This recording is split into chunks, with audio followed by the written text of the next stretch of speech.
The sun over the New Mexico territory did not shine so much as it hammered the earth, a relentless, white-hot blacksmith striking an anvil that never cooled.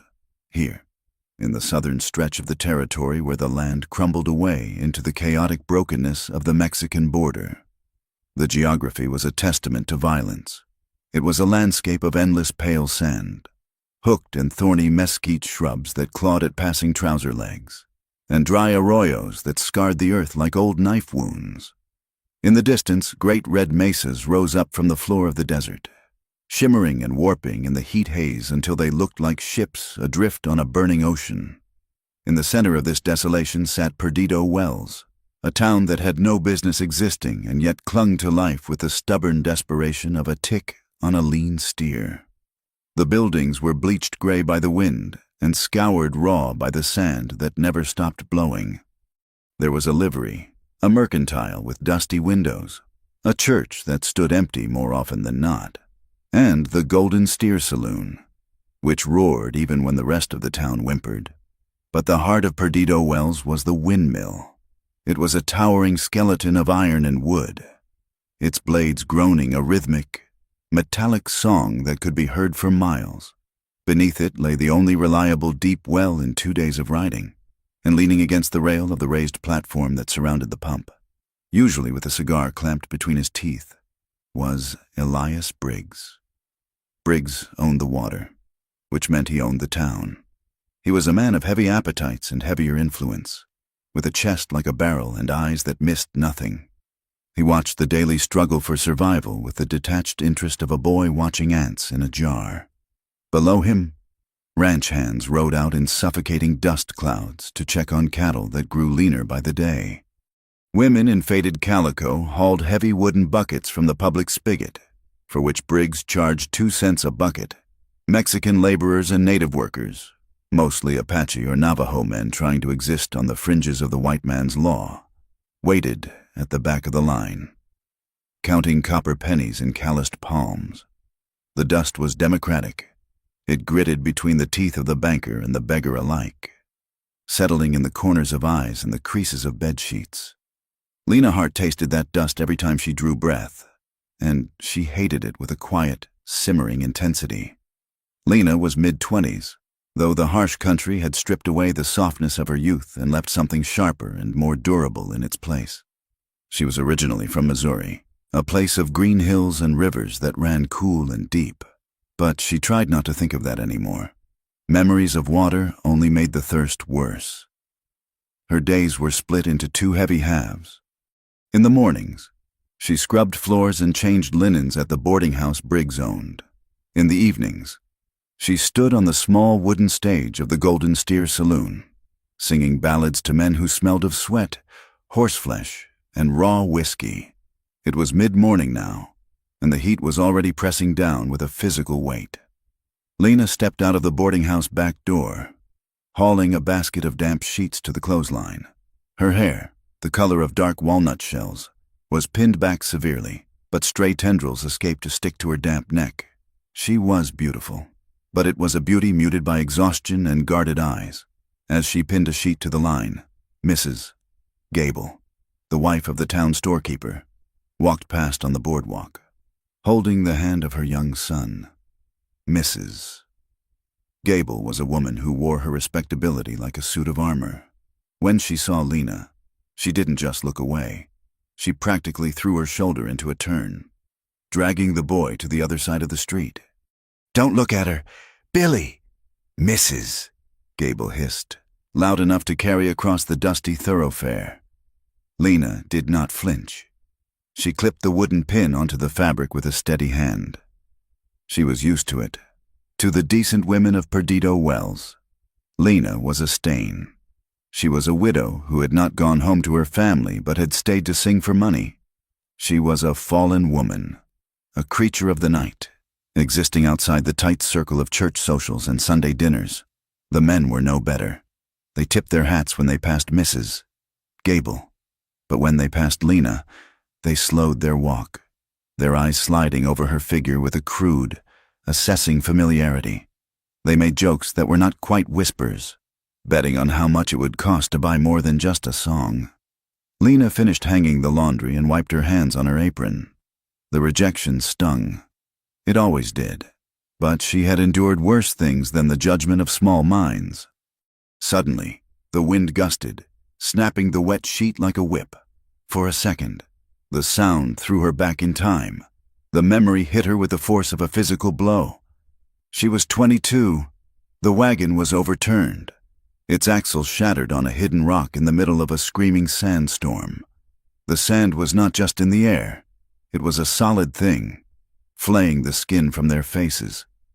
Jacob was lying in the lee of the broken wheel, his lips cracked and bloody, his skin the color of old parchment. The canteen. She reached for the canteen, but her fingers were numb, and it rolled away, tumbling end over end into the howling gray void. Lena, he had rasped, the name sounding like grinding stones. She had woken up 2 days later under a burning sky. Alone. The silence was louder than the storm. She had failed him. She had brought him to this God-forsaken country on a dream of cattle and land, and she had watched the desert drink him dry. Lena gasped, gripping the rough wood of the fence post until splinters dug into her palm. The pain grounded her. She was in Perdido Wells. She was alive. Jacob was gone, and she blamed herself for every mile of desert they had crossed. She pushed the memory down into the dark cellar of her mind where she kept her ghosts, smoothed her apron, and went back inside to work. It was high noon when Caleb Rourke rode into town. He came from the north, riding a dun gelding that looked as road-weary as he felt. Caleb was a man seemingly carved from the landscape itself, lean, sun-cured, and quiet. He wore a trail-dusted coat and a flat-brimmed hat pulled low against the glare. A jagged white scar ran along his jawline, a souvenir from a knife fight in Abilene, or perhaps a skirmish during his time as an army scout. He rarely clarified which. He did not ride with the swagger of a gunslinger looking for a reputation. He rode with the wary economy of a man who knew that wasted motion in this country could kill you. His eyes, the color of flint, scanned the main street. He noted the armed men lounging on Briggs' porch, hired guns, by the look of them, leaning back in chairs but keeping their rifles within arm's reach. He saw the tired faces of the Mexican workers hauling grain sacks. He saw the way the town seemed to hold its breath, waiting for permission to exhale. Caleb needed work. The war and the years of scouting that followed had left him with a set of skills that were useful only in violent places, and he was trying to outrun the blood on his hands. He wanted a quiet job, a herd to push, a paycheck that didn't require killing. He tied his horse at the hitching rail outside the Golden Steer, loosened the cinch to let the animal breathe, and pushed through the bat-wing doors. The saloon was dim and smelled of stale beer and sawdust. It was cooler inside, a reprieve from the anvil outside. Caleb ordered a whiskey and took a table in the back. Sitting with his back to the wall, he nursed the drink, letting the burn settle the dust in his throat. Then, the piano player in the corner struck a few melancholy chords, and Lena Hart stepped onto the low stage. Caleb looked up. She wore a dress of dark blue silk that had seen better days. The hem frayed slightly, but she wore it with a dignity that made the room go quiet. She didn't sing a raucous saloon hall tune. She sang a slow, mourning ballad about a lover lost to the river. Her voice was not the polished soprano of an opera singer. It was rough, textured with smoke and exhaustion, but full of an ache so deep it seemed to vibrate in the floorboards. Caleb watched her, transfixed. He had seen beautiful women in St. Louis and San Francisco, painted and powdered, but they had been like dolls. This woman looked like she had walked through fire and come out the other side holding a handful of ash. As she reached the chorus, Lena lifted her gaze and scanned the room. Her eyes met Caleb's. For a heartbeat, the noise of the saloon, the clink of glass, the murmur of card games, fell away. Caleb felt a jolt in his chest, an unsettling recognition. It wasn't that he knew her, but that he recognized the look in her eyes. It was the look of someone who was waiting for the next blow to fall. Lena faltered for just a fraction of a second. She saw the scar, the intense gray eyes, the way he sat still as a predator.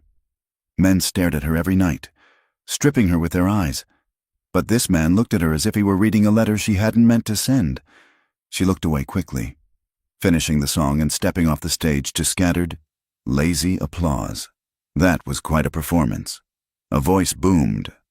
Caleb pulled his gaze from Lena to see a large man approaching his table. It was the man from the windmill platform, Elias Briggs. He wore a suit that cost more than Caleb had made in 10 years, and he smelled of expensive tobacco. "You Rourke?" Briggs asked. Not waiting for an invitation to sit, Caleb nodded. "That is right. Word travels," Briggs said. "Lighting a cigar. Heard you were drifting this way. Heard you ran the trail for the Circle T last season. Kept the herd together through Comanche territory without losing a head. I did the job," Caleb said simply.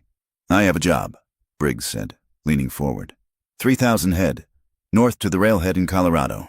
It is a long drive, dry country. I need a boss who knows the land and knows how to handle trouble." Caleb swirled the whiskey in his glass.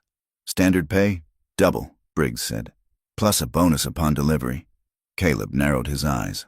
Double pay meant double the danger, or double the dishonesty. Usually both. "Why the bonus?"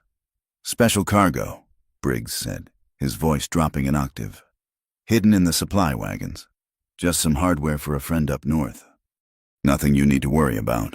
Long as it gets there." Caleb sensed the trap immediately. Hardware meant guns, and guns moving north usually meant trouble with the law or trouble with the tribes. He wanted to say no.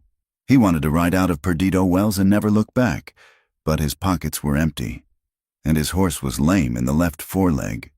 He needed the money to keep moving. "I choose my own men for the point and flank," Caleb said. "Agreed." Briggs smiled, a gesture that showed too many teeth. Just then, Lena walked past their table, carrying a tray of empty glasses. Briggs reached out and caught her wrist. It was a casual, possessive gesture. Lena stiffened, the tray rattling, but she didn't pull away. "Sing something happier next time." "Lena," Briggs said, his thumb rubbing over the inside of her wrist. "You are depressing the customers. And remind Mrs. Higgins you are behind on your room and board again. I will pay her tomorrow. Mr. Briggs," Lena said, her voice tight. Briggs chuckled and looked at Caleb. "Pretty thing, isn't she? A bit used up, but she knows her place. Property comes with the town, so to speak, if you get lonely before the drive starts. Rourke, I can make arrangements. It helps to clear the debt." Caleb felt a muscle in his jaw jump. The casual cruelty, the way Briggs spoke of her as if she were a horse with a bad leg, made a dark, violent heat uncoil in Caleb's gut. He looked at Lena. Her face was burning with shame, her eyes fixed on the floor. He looked back at Briggs. "I am here to push cattle. Briggs, not to buy favors." Briggs laughed, releasing Lena's wrist. She scurried away, disappearing into the back room. "Suit yourself, cowboy, but out here, a man takes what is offered." Caleb said nothing, but the comment lodged deep in his chest like a splinter. He finished his drink, the taste suddenly bitter. That night, the desert turned on them. A sudden pressure drop plunged the town into chaos as a gale-force wind shrieked down from the mesas. It carried a wall of sand that blotted out the stars. The doors of the Golden Steer banged open and shut violently until the bartender barred them. Dust invaded every crack in the walls, coating the bar, the tables, and the drinks in a fine brown powder. Customers shouted to be heard over the roar as kerosene lamps flickered and smoked. Lena had finished her shift and was changing into her street clothes in the small dressing room when the storm hit. She wrapped her shawl tight around her head and stepped out the back door. The wind nearly knocked her off her feet. Across the street, she saw old Widow Halloway struggling. The wind had snatched the woman's cane, and she was frozen in the middle of the street, blinded by the flying grit. Without thinking, Lena pushed into the gale. The sand stung her face like buckshot. She reached the older woman, gripping her arm to steady her. "Come on!" Lena shouted over the wind. She guided the woman to the safety of the mercantile porch. "Mrs. Halloway looked up, her eyes streaming, ready to thank her savior, when she realized it was Lena. The gratitude froze on her face. She pulled her arm away as if Lena's touch burned. "I can manage," the widow snapped. Turning her back, Lena stood on the porch, the wind tearing at her dress, and felt a desolation deeper than the desert itself. The next morning the air was still thick with suspended dust, turning the sun into a pale, cruel coin in a yellow sky. The wind had died, but the heat remained, magnified by the humidity of the storm. Lena could not breathe. The town, the stairs, the memory of Briggs's hand on her wrist. It was suffocating her. She needed to get out, even just for a few hours. She heard the stagecoach was making a short run to the Miller Ranch, 20 miles out, to deliver supplies. She went to the depot and offered to deliver a small parcel of lace the Miller widow had ordered from the east. The stage driver, a grizzled man named Sam, who chewed tobacco like a cow chewing cud, looked at her skeptically but shrugged. "Suit yourself. Miss, leaving in 10 minutes?" Lena climbed into the coach. It was empty save for her and a quiet man in a bowler hat who looked like a traveling salesman. As the coach lurched forward, leaving Perdido Wells behind, Lena leaned her head against the frame. She watched the town shrink until the windmill was just a toothpick against the sky. For the first time in weeks, her chest loosened. The desert rolled by, monotonous and grand. The silence out here was different. It was clean. They were 15 miles out, crossing a dry wash called Devil's Cut. When it happened, the rains from the storm hadn't reached the ground here, but the wind had shifted the terrain, exposing deep ruts. The right front wheel of the stagecoach hit a patch of wash that looked solid but had been hollowed out from below. There was a sickening crack, loud as a gunshot. The coach lurched violently to the right. Lena was thrown from her seat, slamming into the opposite wall. The salesman screamed. The world spun, sky, ground, sky, ground. The horses panicked, screaming in terror as the weight of the coach dragged them sideways. The vehicle flipped. Wood shattered. Glass exploded. Lena felt a massive impact against her shoulder. Then her head struck something hard, and the world went black. She woke to the sound of wind hissing through scrub brush. Pain radiated from her left shoulder and hip. She groaned, pushing herself up. She was lying in the sand, 10 yards from the wreckage. The coach was a splintered ruin on its side. The horses had broken their traces and bolted. "Sam?" Lena croaked. Her throat was full of sand. There was no answer. She dragged herself toward the wreckage. The salesman was lying near the wheel, his neck twisted at an unnatural angle. He was gone. She couldn't see Sam. She crawled further, the sun beating down on her unprotected neck. She found Sam's hat, but the driver was nowhere to be seen, likely thrown further down the wash or dragged by the horses. Lena sat back, clutching her bruised arm. She was alone. Panic, cold and sharp, tried to seize her. She looked at the horizon. It was a wall of heat. She scrambled to find water. She found a canteen in the wreckage, but it had been crushed. The water had leaked out, leaving a dark, rapidly drying stain on the sand. "No," Lena whispered. Flashbacks assaulted her. Jacob's lips, the rolling canteen, the silence. She dragged herself toward a scrubby creosote bush, desperate for the meager shade it offered. The sand burned her palms. Her dress was torn at the hem. Her boots scuffed. "I will not die here." She hissed at the empty sky. She curled into a ball under the bush. The thirst was already clawing at her throat. She closed her eyes, forcing herself to breathe slow and shallow. She would not let the desert take her again. She would spite it by living. Miles away, Caleb Rourke was riding the perimeter of the proposed trail road. He had left town before dawn, wanting to check the water holes along the southern pass. He pulled his dun to a halt on a ridge. He squinted against the glare. Something caught his eye in the distance, a break in the pattern of the desert floor, a shape that was too geometric to be natural. He pulled his field glasses from his saddlebag, through the lenses. The shimmering heat stabilized just enough. A tipped coach, a scrap of blue cloth whipping in the wind. "Damn it," Caleb muttered. He spurred the horse. The animal leaped forward, sensing the urgency in its rider. Caleb rode hard. dust stinging his eyes, leaning low over the horse's neck. He covered the distance in 20 minutes, though it felt like hours. As he approached the wreck, he saw the body of the salesman. He saw the shattered wheel. He slowed the horse, his eyes scanning for movement. There, under the brush, a patch of blue silk. He vaulted off the saddle before the horse had fully stopped. He ran to her, his boots crunching on the gravel. He knelt beside her. It was the singer, Lena. She was slumped and dazed, her face pale beneath the dirt. Her lips were cracked, and sand was matted in her dark hair. She looked small, broken, like a bird flew into a window. Caleb reached out, his hand hovering for a second before gently touching her shoulder. "Miss Hart?"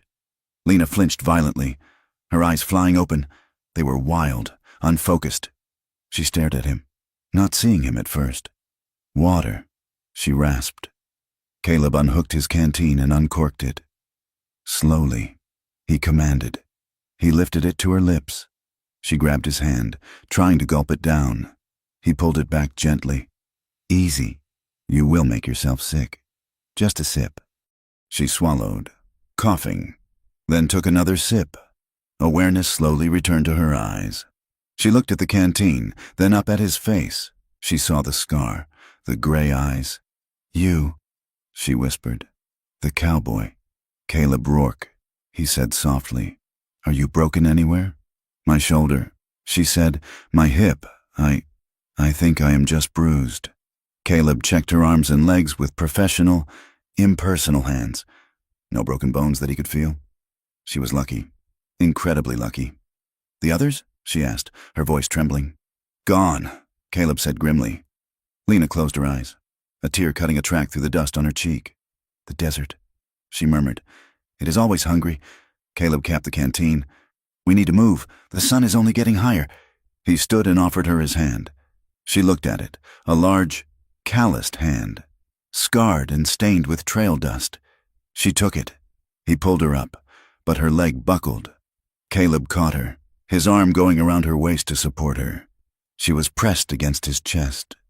She could feel the heat radiating off him, the solid thud of his heart through his coat. It was a shock to her system, human warmth in a place that offered only cold indifference. She looked up at him. "I told myself," she started, her voice sounding strange to her own ears. "I told myself, if the desert wants me, it is going to have to try harder." Caleb looked down at her. A flicker of admiration crossed his face. He tightened his grip on her waist slightly. "It tried," he said. "It failed. Come on." He led her to his horse. He lifted her easily, as if she weighed nothing, placing her in the saddle. He swung up behind her. The saddle was not meant for two. Lena had to sit forward, pulled back against him. His arms came around her to hold the reins. Her back was pressed against his chest, her legs brushing his. Each movement of the horse sent a flare of pain through her bruised hip, but she bit her lip and made no sound. She found herself clinging to his forearm, her fingers digging into his coat. The fear of the crash was receding, replaced by a racing heart that had nothing to do with the accident. It was the intense, overwhelming awareness of him. His scent, leather, sage, and tobacco, filled her nose. Caleb spurred the horse into a walk. He tried to hold himself rigid, trying to keep a respectful distance, but the motion of the horse made it impossible. She was soft against him, fragile. He felt the tension in her body, the way she shivered despite the heat. They rode for an hour in silence. The sun began to dip lower, painting the sky in bruised purples and oranges. Caleb scanned the horizon. Perdido Wells was too far. His horse was carrying double weight in deep sand, and the animal was flagging. They wouldn't make it back before true dark, and navigating the arroyos at night without a moon was suicide. He pulled on the reins, steering the horse toward a rocky outcrop rising from the desert floor about a mile to the east. "We are stopping?" Lena asked, anxiety sharpening her voice. "Horse needs rest," Caleb said, his voice rumbling against her back. "We won't make the town tonight. I know a place up ahead, a shallow cave. It will keep the wind off us." Lena looked at the darkening desert. The idea of spending the night out here terrified her. But then she felt the steady arm of the man behind her, an anchor in the shifting world. "All right," she whispered. Caleb guided the horse toward the rocks. He was deciding to camp there with Lena to keep her alive through the night. But as the first star appeared, he knew the desert wasn't the only danger they were facing. The proximity was a spark, and they were both dry tinder. The horse huffed, climbing the rocky slope, carrying them towards shelter and the long, cold night ahead. The temperature in the high desert did not fall so much as it collapsed. One moment, the rocks were radiating the stored fury of the sun, and the next, a blue-black chill swept down from the mesas, biting through cotton shirts and dusting the skin with goose flesh. Caleb steered the tired dun horse toward the overhang of the rock shelf. It was a geological scar, a place where the earth had buckled and created a shallow, three-sided room open to the stars. He pulled on the reins, bringing the animal to a halt. "Easy now," he murmured. Not to the horse, but to the woman pressed against his back. He swung his leg over the saddle horn and dropped to the ground, his boots crunching on the gravel. He reached up, his hands spanning Lena's waist. She was trembling, a constant, fine vibration that had nothing to do with the cold and everything to do with shock. "Lean into me," Caleb said. "I have got you." Lena slid from the saddle, her legs giving way the moment her boots touched the earth. Caleb caught her weight against his chest, holding her upright. For a moment, they stood suspended in the growing dark, her forehead resting against the rough wool of his coat, his chin brushing the top of her dust-matted hair. He could smell the sage and the sweat, the metallic tang of fear that clung to her. His hands remained on her waist for a heartbeat longer than necessary, steadying her, before he stepped back, creating a careful distance. "Sit here, against the stone," he instructed, guiding her to the back of the alcove where the heat of the day still lingered in the rock face. He moved with the practiced efficiency of a man who had made his home in the wild. He stripped the saddle from the horse, laying the blanket and his bedroll out on the hard ground for her. He gathered dried mesquite branches and the skeletal remains of a dead cholla cactus, arranging them in a small pyramid. Within minutes, a fire crackled, casting long, dancing shadows against the canyon walls. The wind began to moan outside their shelter, a hollow, lonely sound that made the fire seem like the only living thing in the world. Caleb uncorked his canteen and knelt beside Lena. The firelight revealed the extent of the damage. Her face was a map of her ordeal, a dark bruise blooming along her jawline, lips cracked and peeling, eyes sunk deep into dark hollows. Her palms, resting on her knees, were raw and scraped from where she had dragged herself through the sand. "Here," Caleb said softly. "Slow." He held the canteen to her lips. She lunged for it, instinct overriding reason, her hands clutching at his wrists. "Easy," he scolded gently, pulling the vessel back. "You will sick it up if you flood your belly. Sip it, like whiskey." She obeyed, forcing herself to take a small, measured swallow. The water was warm and tasted of tin, but it was the sweetest thing she had ever known. She looked at him over the rim of the canteen, watching the way the firelight played across the sharp angles of his face and the jagged white scar on his jaw. Caleb capped the canteen and set it aside. He reached out, taking her wrist. His fingers were rough, the skin calloused from rope and rain, but his touch was surprisingly light. He pressed 2 fingers against the pulse point of her throat. "Heart is racing," he noted, his voice a low rumble. "It is the cold." Lena lied. She was acutely aware of his hand on her skin. It was an intimacy she had not prepared for. In the saloon, men grabbed. They pawed and pulled, their hands heavy with entitlement. But this clinical, careful touch felt more dangerous. It made her want to lean forward, to rest her cheek against his hand, to borrow his strength. She hated the impulse. She hated the hunger that woke up inside her, a starving thing she thought she had starved to death years ago. Caleb pulled his hand away as if he had been burned. He turned his attention to the fire, poking at the coals with a stick. The silence stretched between them, heavy and charged. The air in the shallow cave felt too thin, consumed by the fire and their proximity. He needed to fill the silence. He needed to build a wall of words to keep himself from reaching out to her again. "I grew up in a house full of noise," Caleb said suddenly. His eyes were fixed on the flames. "East Texas, 5 brothers. You had to shout to be heard or throw a punch to be respected." Lena pulled the blanket tighter around her shoulders, watching him. "You have family there still? Buried mostly?" Caleb said. He tossed a twig into the fire and watched it curl and blacken. "My brother Samuel and I. We rode out when the war started. Thought we were going to be heroes. Samuel was 18. He had a laugh you could hear 3 counties over." He paused, his jaw tightening. "We were scouting near the Pecos, 3 years back. Comanche raid. It happened fast. I was on the ridge. He was in the valley. I watched it happen through the scope of my rifle. I put down 3 of them. But it was not enough." "I am sorry," Lena whispered. Caleb shrugged. A stiff, painful motion. "The killing came easy after that. Too easy.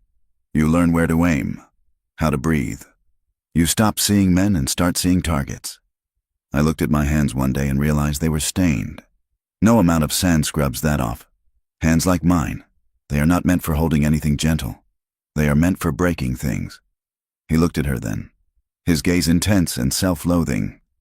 Lena shifted, wincing as her bruised ribs protested. She looked at her own hands, small and battered against the dark wool of the blanket. "I convinced Jacob to go west," she said, her voice thin. "He wanted to stay in Missouri, open a feed store. I told him we could be rich. I told him the sun was gold out here." She let out a dry, bitter laugh. "He was a good man, gentle, the kind of man who stopped to move a turtle off the road. When the wagon broke, he gave me the last of the water. He didn't even tell me. He just pretended to drink and passed it back. I watched him fade. Caleb, I watched him turn into a husk, and I just sat there and begged the sky to rain. It didn't listen."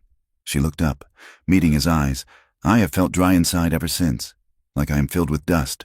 I sing in that saloon, and men look at me, and they see a body. They see a mouth, a waist, a skirt to lift. They want a drink from me, but they never ask if I am thirsty. I am just a well to them, a dry well." The confession hung in the air, raw and trembling. The distance between them, physically only a few feet, felt insurmountable and yet non-existent. Without thinking, Lena reached out.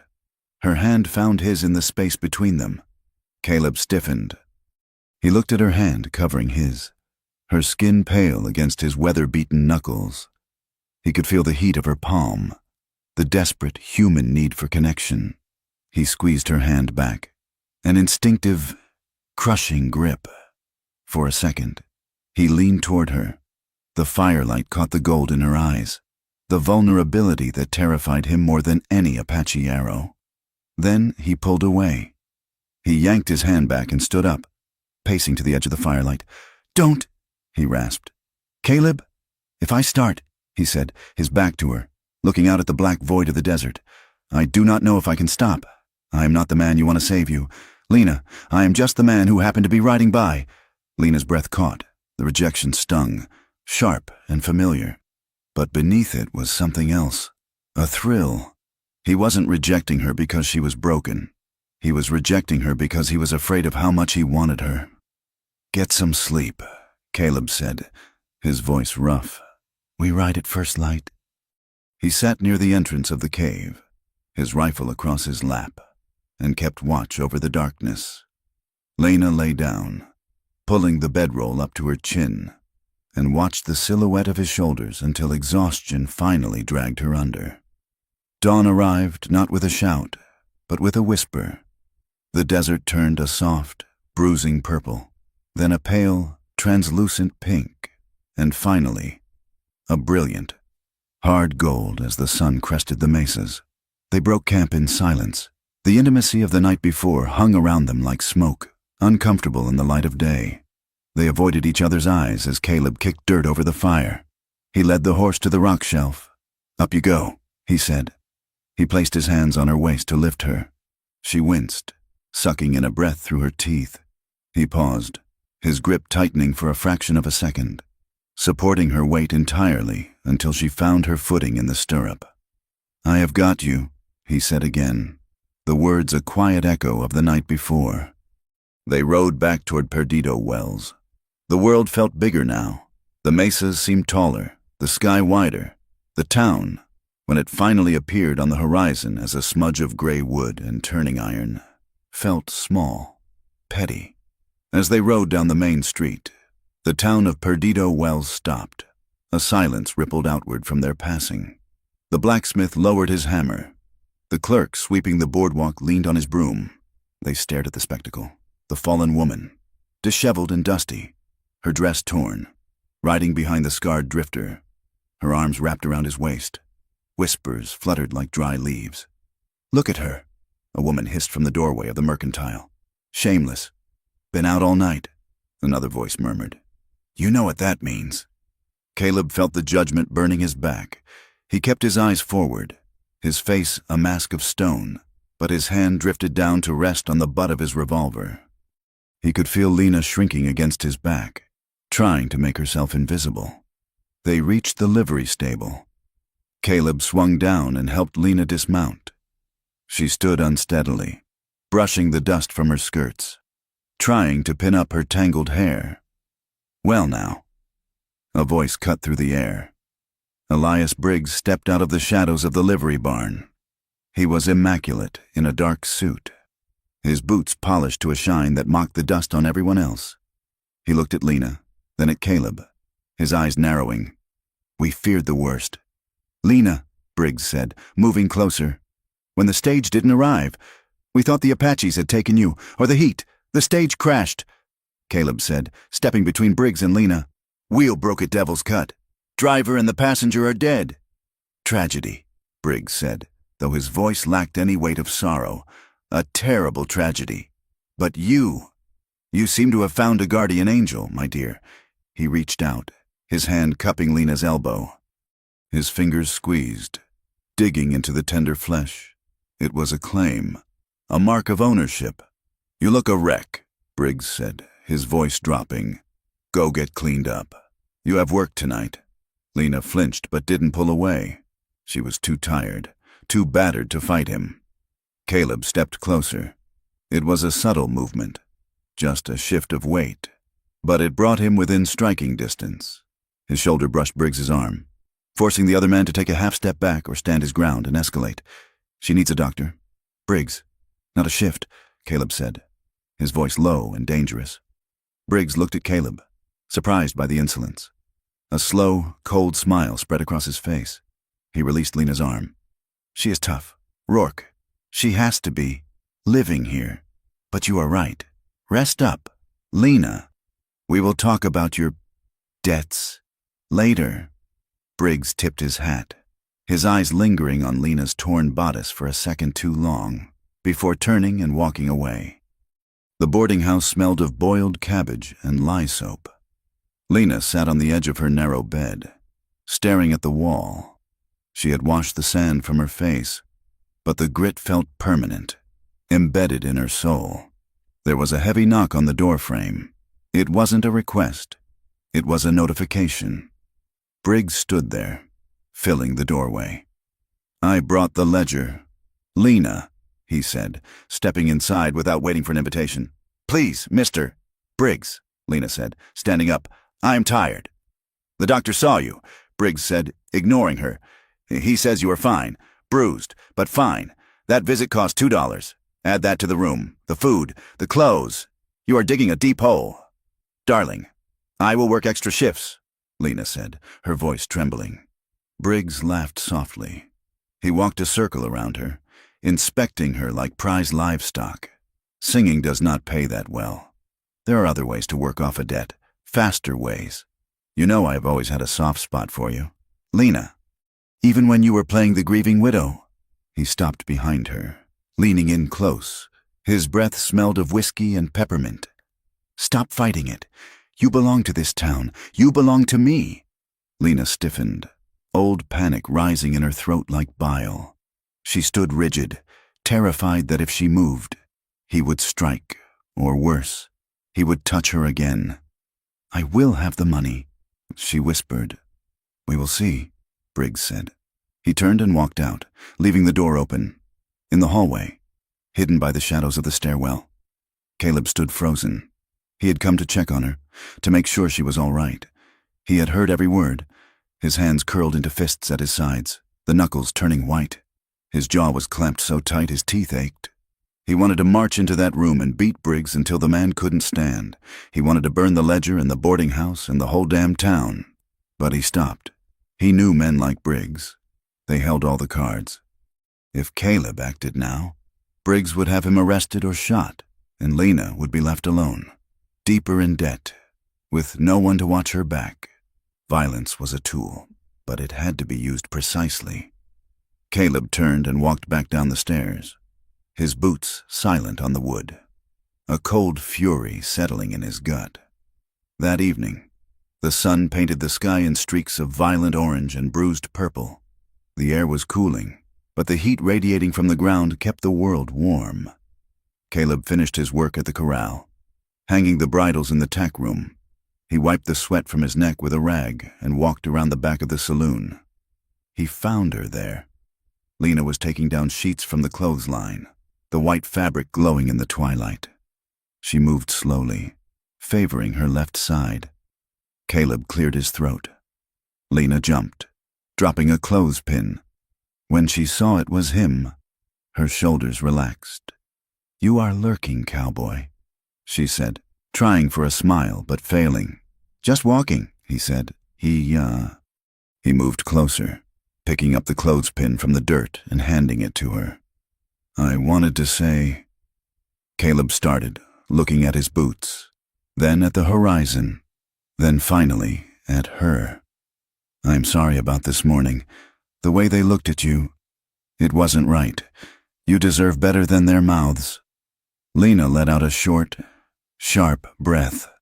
"I am used to it. Caleb, they need someone to look down on. It makes them feel taller." She reached for the next sheet, and as she did, she hissed in pain. "Let me see," Caleb said. He didn't wait for permission. He took her hand, turning it palm up. The blisters from the ride and the crawl through the sand were raw and weeping. He reached into his pocket and pulled out a strip of clean white cotton he had torn from a shirt earlier. "This will sting," he warned. He wrapped the cloth around her hand, his movements gentle and precise. He tied the knot with his teeth and fingers, efficient and careful.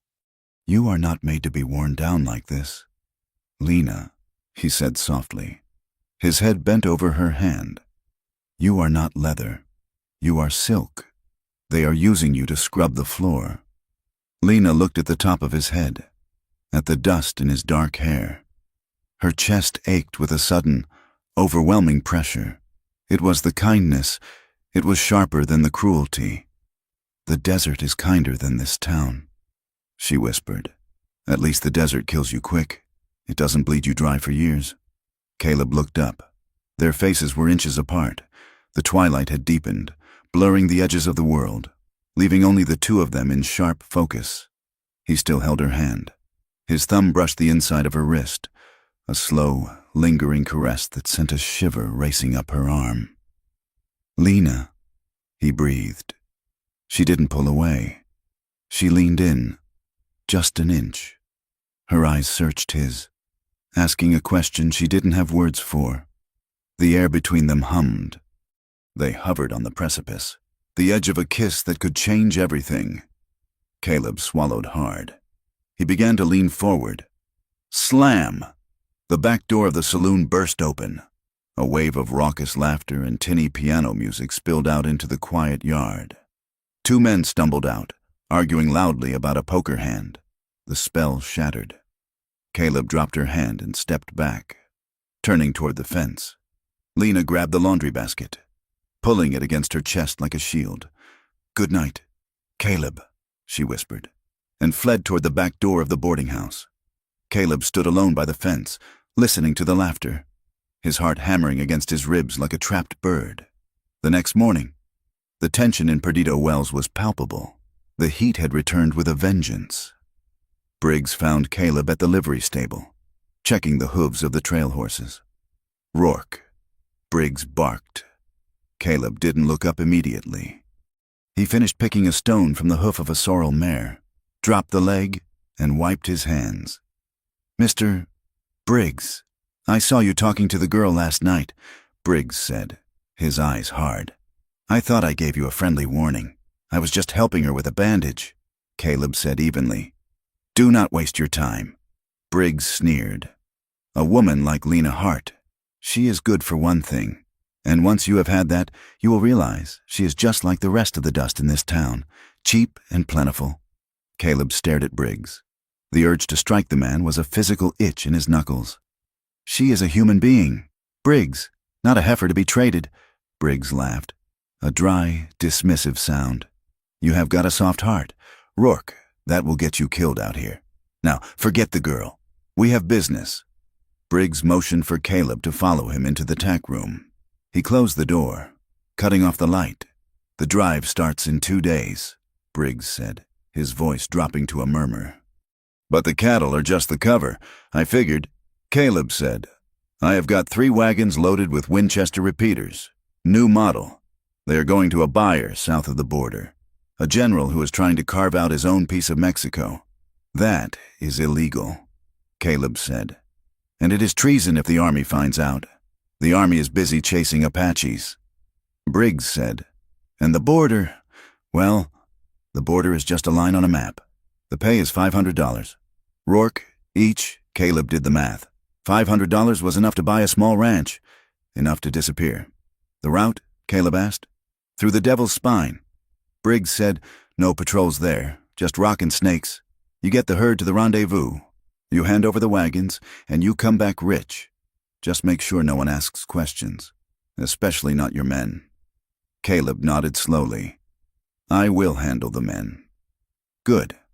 And Rourke, if you cross me, well, the desert is a big place. Easy to get lost." That night, the air was suffocating. Lena was cleaning the hallway outside Briggs's office in the boarding house. She moved quietly, a habit learned from years of trying to be invisible. The door to the office was ajar. She heard Briggs's voice, thick with brandy, and the lower rumble of his foreman, a man named Royce, who had eyes like a coyote. "He is a sharp one." "That Rourke," Briggs was saying, "he asks too many questions." Royce grunted. "I don't like him." "You don't have to like him. Royce, you just have to use him. Let him lead the herd through the spine. He knows the water holes. Once the exchange is made with the Mexicans, well, we won't need a trail boss anymore." Lena froze, her rag hovering over the dusty wainscoting. "We leave him there?" Royce asked. "Better," Briggs chuckled. "If the army gets sniffy about the guns, we pin it on him. Who is he? A drifter? A man with a violent past? We say he stole the shipment. We say he ran off with the cattle. The law will hunt him down, and we will be sitting here counting the gold." Lena pressed a hand to her mouth to stifle a gasp. The cold knot of fear in her gut twisted violently. They were going to kill him, or worse, frame him, and let the law hang him. The man who had pulled her from the sand, the man who had wrapped her hand in white cotton. She crept away from the door, her heart pounding so hard she thought it would crack her ribs. She had to warn him. She couldn't let the desert, or Elias Briggs, take him too. Not this time. The dawn light over the corrals was not gentle. It was a bruised purple that promised another day of suffocating heat. The air was already thick with the smell of horse manure, dry hay, and the acrid dust raised by 3,000 hooves. Lena Hart moved through the swirling grit with a singular purpose. She kept her head down, her shawl pulled tight, dodging the ranch hands who were shouting and coiling ropes. She found Caleb near the supply wagons, tightening the cinch on his dun horse. He looked up as she approached, his eyes narrowing at the distress etched into her face. "Caleb," she said, her voice a breathless whisper. He stopped what he was doing, stepping in close to shield her from the view of the other men. "What is it? You should not be here. Lena, Briggs is watching." "I do not care if the devil himself is watching," she hissed, grabbing the sleeve of his coat. "I heard them. Caleb, last night, Briggs and his foreman, Royce, they were laughing about it. Caleb went still. Laughing about what? About you? About the guns? Lena looked around quickly to ensure they were alone, then spilled the words out in a rush. The cattle are just a cover for the rifles. I know you guessed that part, but they are not planning to pay you. Caleb, they are planning to bury you, Briggs said once the exchange is made south of the border. They do not need a trail boss anymore. They are going to frame you. They will say you stole the shipment and the herd. They want to make you the outlaw so they can play the victims. Caleb stared at her, his face unreadable, but his eyes went cold. He slowly let out a breath he seemed to have been holding since he rode into town. I should have known, he said, his voice low and bitter. It fits. A drifter with a scarred face and no kin. Who would question it? He turned back to his horse, his movements jerky with suppressed anger. He yanked the cinch strap tighter, making the horse grunt. It is always the same, he muttered. You try to walk a straight line, and they dig a ditch in front of you. I am done being the scapegoat for men in silk suits. Caleb. Listen to me, Lena pleaded, stepping into his line of sight. You cannot go. You have to leave, ride out now, before the herd moves. Go north, go anywhere but with them. And go where? Caleb asked, looking down at her. If I run now, I look guilty. Briggs will send the law after me before I clear the county line. I will be hunted again. Lena, I spent 5 years looking over my shoulder. I am not going back to that life. Then what? You ride into a trap? I handle it, Caleb said, his hand resting on the butt of his revolver. I take the job, I watch my back, and when Royce makes his move, I will be ready. It is suicide, Lena said, her voice cracking. There are 12 of them, and one of you? She gripped his lapels, desperation making her bold. Please, Caleb, I cannot watch another man ride out into that desert and not come back. Caleb looked at her hands on his chest, then at her face. The fear in her eyes was not just for him, it was an old fear, a ghost she carried. He reached up and gently covered her hands with his. I am not your husband. Lena, I know how to bleed and keep standing. It is not just that, she blurted out, the words tearing their way out of her throat. You do not know what Briggs is. You do not know what he did to me. Caleb frowned, sensing the shift in her. What he did? Lena looked down, trembling. When I first came here, after Jacob died, I was out of my mind with grief. I was starving. Briggs took me in at the boarding house. He played the kindly benefactor. He gave me food, a room. I thought he was a good man. She swallowed hard, forcing herself to meet Caleb's gaze. A week later, he came to my room. He said payment was due. He didn't want money. I was weak, Caleb. I could barely stand, but I fought him. I scratched his face. I screamed until the other boarders came out. Caleb's hands tightened on hers, his expression darkening into a terrifying stillness. He stopped. Lena whispered, but he made me pay for it. The next day, he told everyone in town I had tried to seduce him. He told the men in the saloon I was loose, that I was easy. He ruined my name so that no respectable door would ever open for me again. He made sure the only place I could work was the saloon, and the only bed I could sleep in was his boarding house, adding to a debt I can never pay. She took a shuddering breath. He broke me. Caleb, he didn't have to use his fists. He used this town. Caleb released her hands and stepped back. His face was pale beneath the tan, his lips drawn back in a snarl. His hand dropped to his gun belt, fingers curling around the walnut grip of his coat. I am going to kill him, he said. The words were flat, devoid of emotion, a simple statement of fact. He turned toward the main street, toward the office where Briggs sat like a spider in his web. No, Lena cried out. She threw herself in front of him, planting her hands against his chest. Caleb, no, you cannot. Move. Lena, he will have you shot before you reach the steps, Lena begged, pushing against him with all her strength. His men are everywhere. You kill him, and they will hang you from the windmill within the hour. And nothing changes. The town will still believe his lies. They will just say a madman killed a pillar of the community. Caleb stopped, his chest heaving against her hands. The rage in him was a physical heat, radiating off him in waves. He looked at the town, then at Lena. He saw the terror in her eyes, not of Briggs, but for him. "He is a monster," Caleb grated out. "Yes," Lena said, tears finally spilling over. "He is. But if you die today, he wins. Please, Caleb, use your head, not your gun. You said you wanted to find proof. You said you wanted justice, not just blood." Caleb stared at her for a long moment. The red haze in his vision slowly began to recede, replaced by the cold, hard clarity of the soldier he used to be. He took a deep breath, the air whistling through his nose. He lifted his hands from his gun belt and placed them on her shoulders. His grip was firm, grounding. "All right," he said roughly. "All right. I will not kill him today." He looked past her, toward the endless horizon of the desert. "I will take the job. I will ride with the herd. But I am not just delivering cattle. I am going to find where he keeps the records. I am going to find the proof that links those guns to him.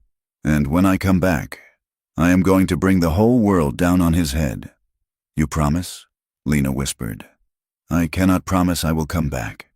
"Lena," Caleb said, his voice dropping to a tender rumble, "the trail is hard, but I promise I will not go down easy, and I promise I will not let him win."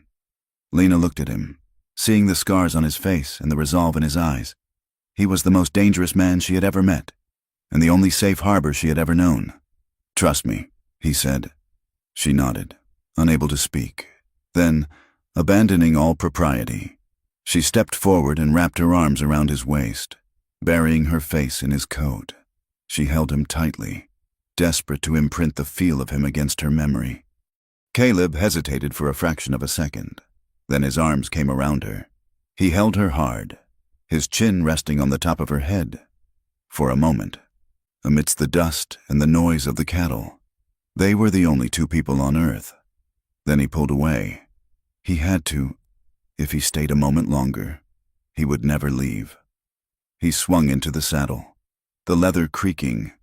He looked down at her one last time, touched the brim of his hat, and turned the horse toward the herd. "Move them out!" he roared, his voice carrying over the bawling of the cattle. Lena stood by the corral fence, her hands gripping the rough wood. She watched as the massive herd began to move, a living river of brown and white. The dust rose in a choking cloud, turning the sun into a hazy orange disk. She watched the figure of the trail boss at the front of the line until he was nothing more than a speck in the distance, swallowed by the land. The trail was a crucible.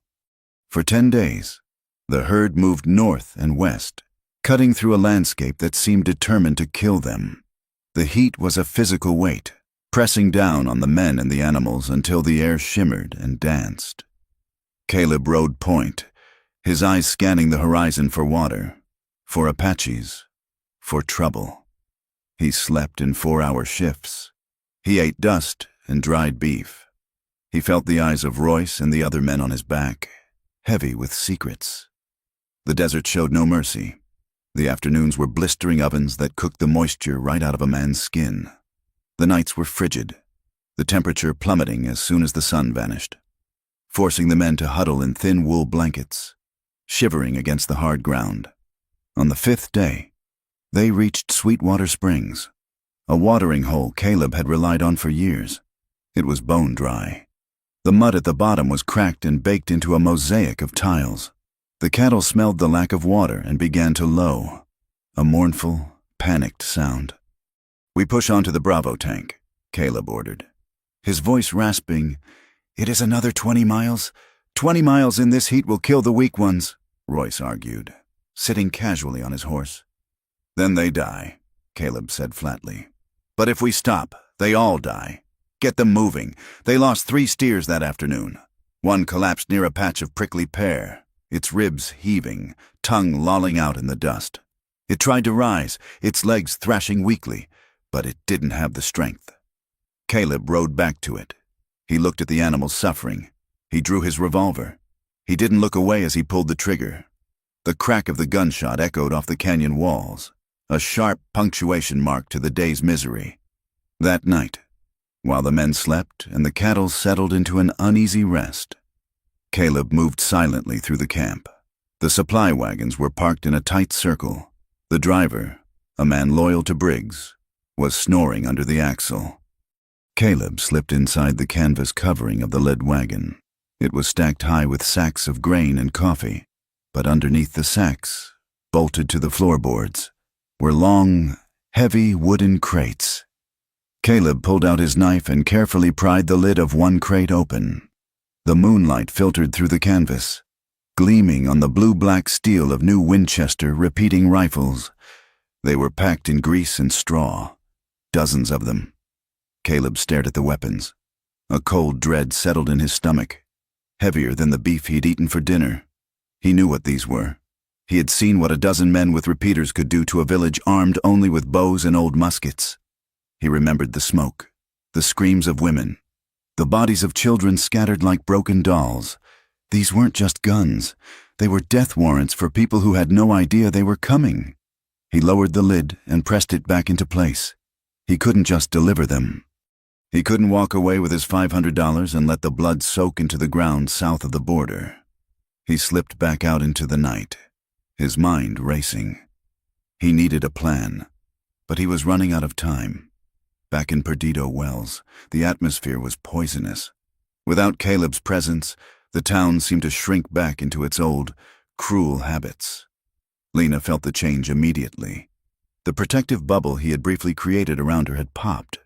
Briggs was not idle. He cornered her 2 days after the herd left. Lena was carrying a bucket of water down the back hallway of the boarding house. Briggs stepped out of his office, blocking her path. "You have been quiet." "Lena," he said, his voice smooth and dangerous. "I am doing my work." "Mr. Briggs," she said, trying to step around him. He moved with surprising speed, grabbing her arm and slamming her back against the wall. The water bucket fell, splashing over her boots and the floor. He pressed his body against hers, pinning her there. His hand came up, his fingers digging into her jaw, forcing her to look at him. "I know you talked to him," Briggs hissed. "I saw you at the corrals. What did you tell him?" "Nothing," Lena gasped, her heart hammering. "I told him goodbye. Don't lie to me, you little whore," Briggs snarled. His thumb pressed into the soft hollow of her throat. "Did you tell him about the business? Did you put ideas in his head? He is just a cowboy," Lena choked out. "He just wants his pay." "He better," Briggs said, leaning in until his nose brushed hers. "Because if he tries anything, if he thinks he can outsmart me, he will end up as buzzard meat. And you will wish you had died in that coach wreck." Panic flared in Lena, hot and white. She brought her hands up and shoved him hard. "Get off me," she screamed. The force of her push caught him off guard. He stumbled back a step. Lena didn't wait. She turned and ran, her wet boots slipping on the floorboards, bolting out the back door and into the alley. Briggs straightened his jacket, watching her go. He laughed, a low, ugly sound. "Run all you want. Lena," he called out. "The desert ends eventually." That night, the sky over the southern edge of town turned a terrifying orange. Fire! It started in the shanty town where the Mexican families and the few Apache workers lived. The structures were made of scrap wood and canvas, dry as tinder. The flames leaped into the night, fed by the desert wind. Lena was in the saloon when the shout went up. She ran outside. The poor quarter was an inferno. Sparks were flying like angry hornets, while the men of the town stood on the boardwalks, watching the spectacle with indifferent eyes. Lena ran toward the flames. She joined a line of women passing buckets from the horse trough. The smoke was thick and acrid, burning her eyes and filling her lungs. "Help!" someone screamed. Lena saw a young Mexican woman trying to drag a heavy trunk out of a burning shack. A child was crying inside. Lena dropped her bucket and dove into the smoke. She grabbed the child, a little boy with wide, terrified eyes, and pulled him out just as the roof collapsed in a shower of sparks. She handed the boy to his mother, coughing violently, her face streaked with soot. By morning, 6 shacks were ash. The families sat in the dirt, surrounded by the few meager possessions they had saved. Elias Briggs stood on the porch of the Golden Steer, addressing the crowd that had gathered. "It is a shame," Briggs boomed, his voice full of false gravity. "But what can you expect? These people, they are careless, cooking fires left unattended, drunken brawls knocking over lamps. That is a lie." The crowd turned. Lena stood there, smelling of smoke, her dress scorched. "It wasn't carelessness," she said, her voice shaking with rage. "I saw where it started. It started behind the Garcia shack." There was no cooking fire there. It smelled of kerosene. A murmur went through the crowd. Briggs's eyes narrowed. "Miss Hart is overwrought," he said smoothly.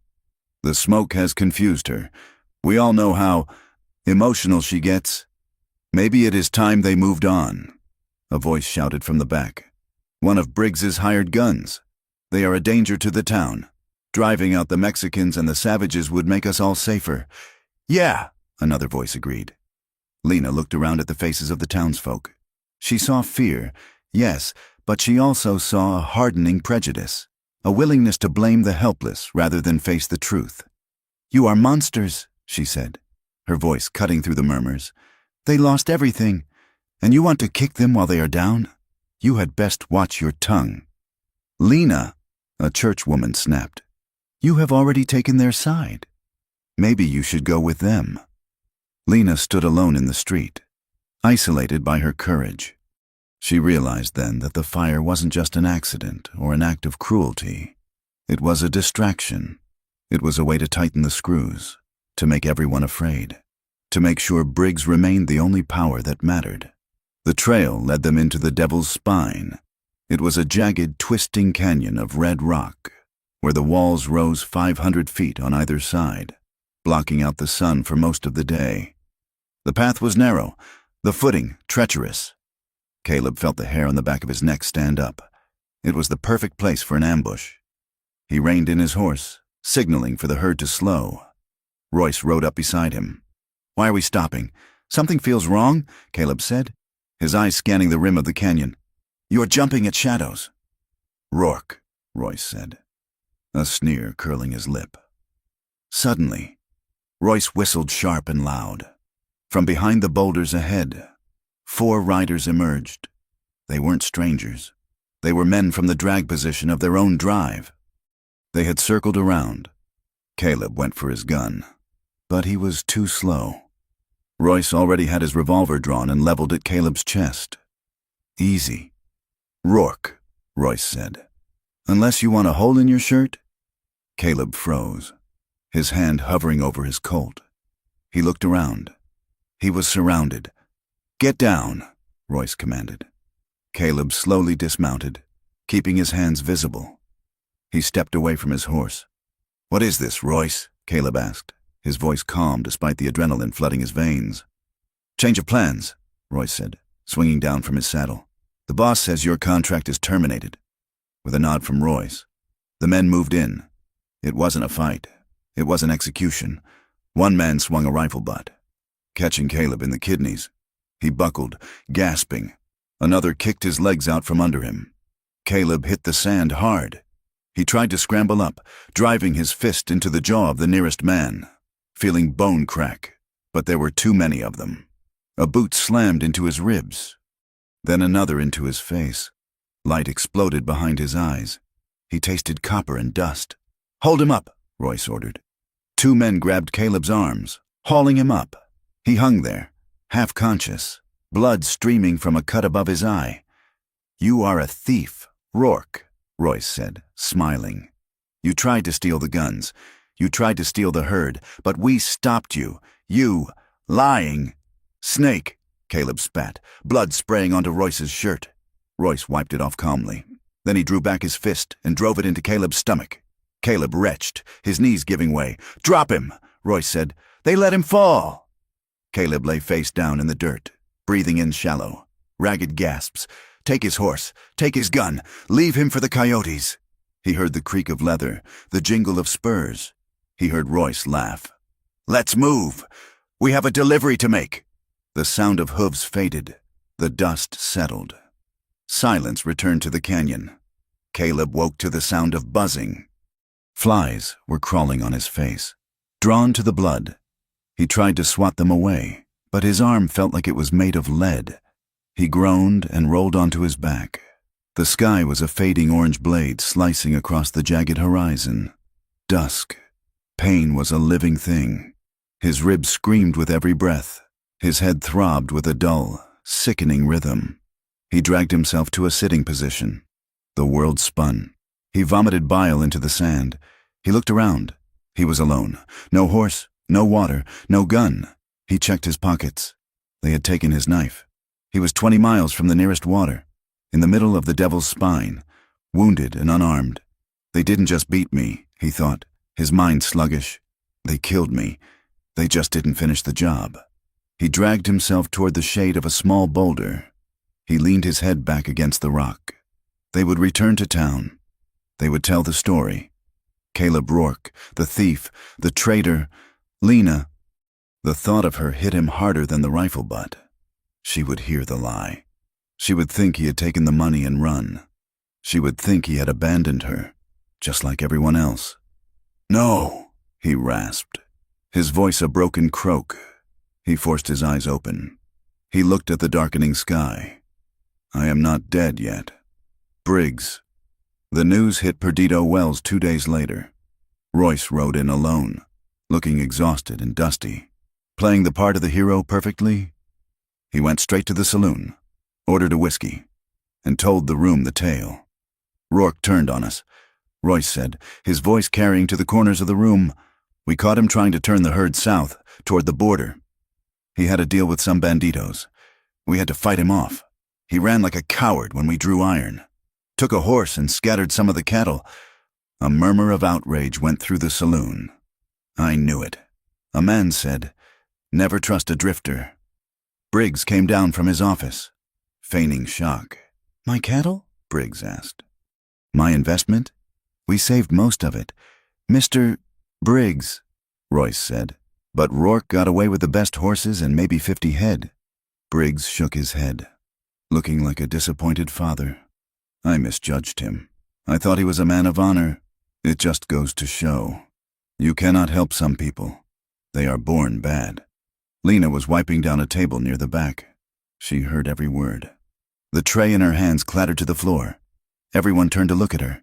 "He didn't do it," she whispered.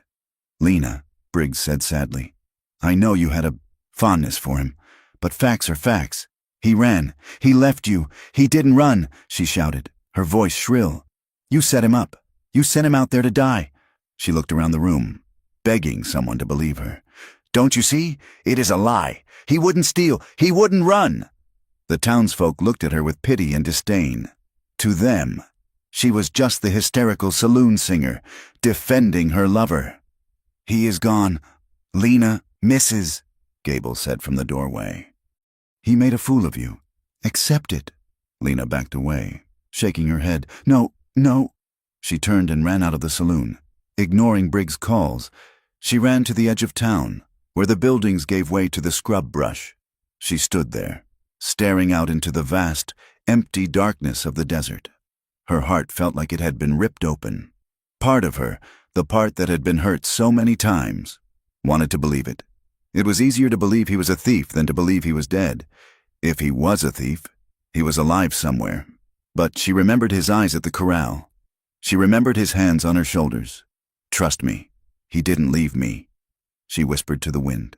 She sank to her knees in the dust, clutching her skirt. "He is hurt. He is out there. And he is hurt." She looked at the faint glow of the stars over the mesas. "I will not let you take him," she hissed at the desert. "You took Jacob. You took my life. You are not taking him."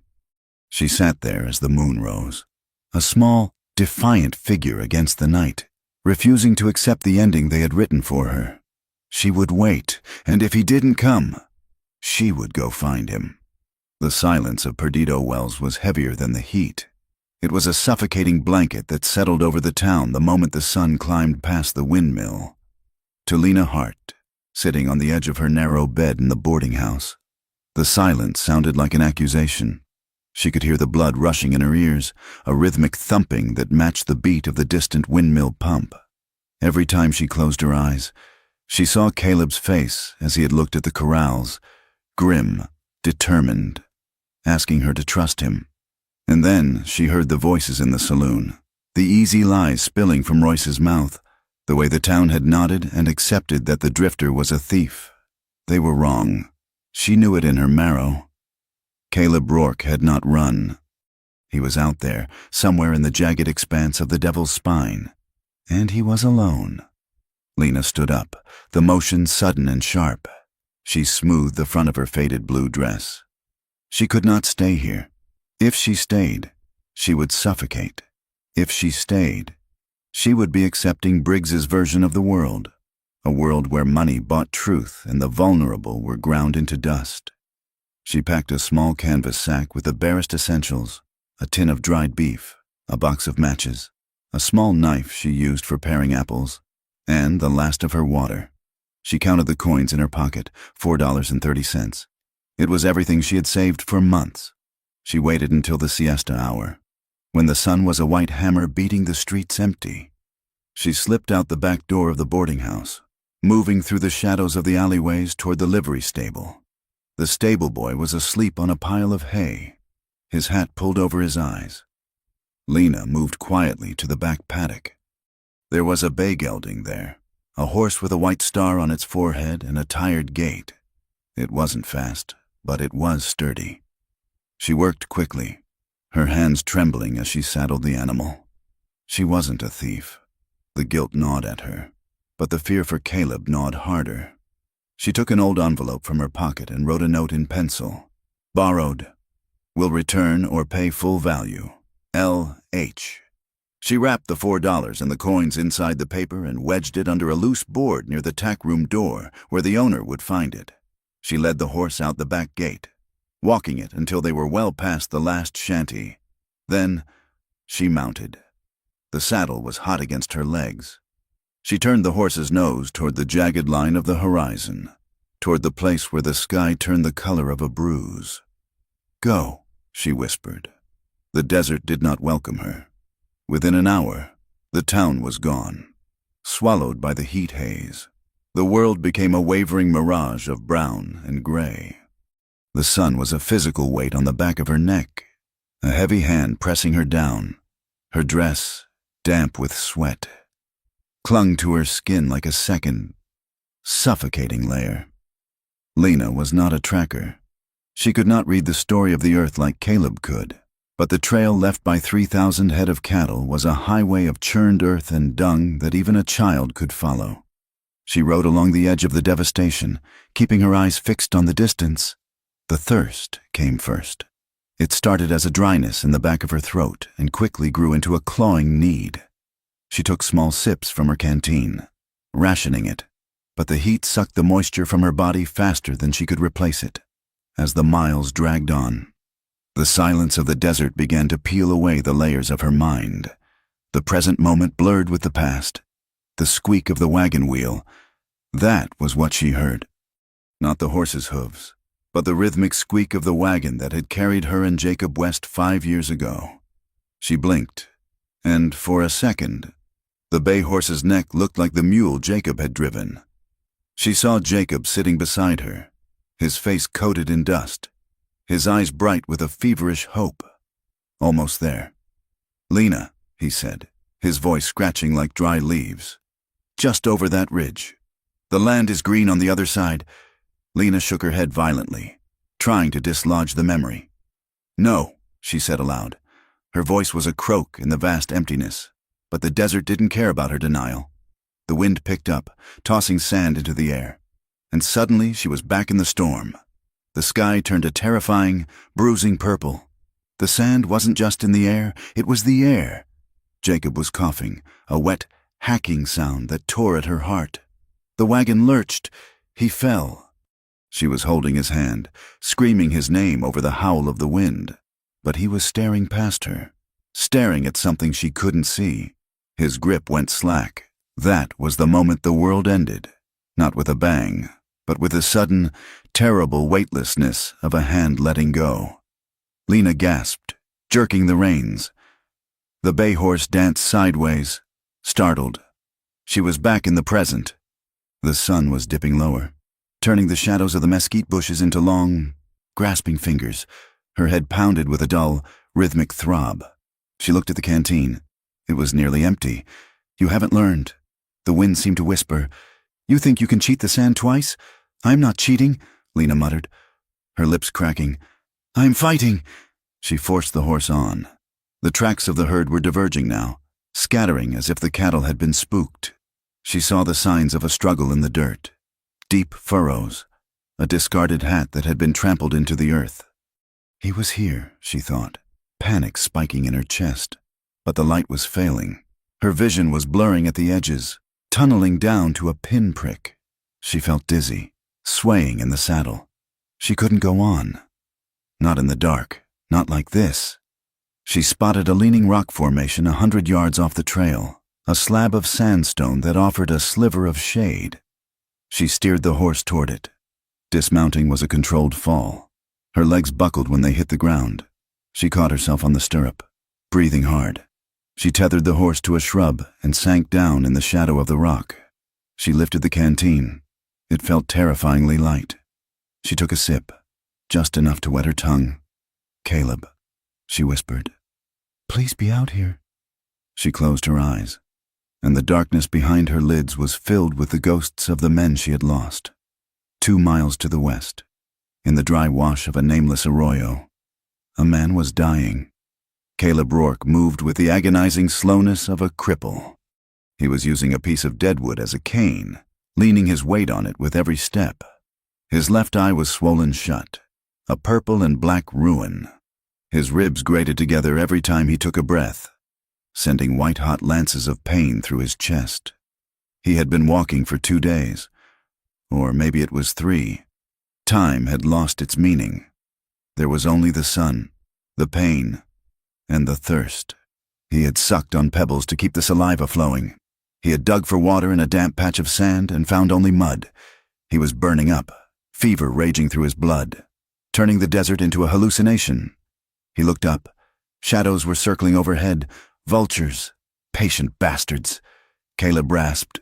"Not yet." He stumbled, the stick slipping in the loose gravel. He went down to one knee. It took everything he had to stand up again. He crested the lip of the arroyo and looked out across the flat expanse. He saw a horse, a bay horse, standing head down near a rock, and beside it, a heap of blue fabric. Caleb blinked. He rubbed his good eye with a dirty knuckle. It had to be a mirage. His mind was finally snapping, conjuring up the thing he wanted most.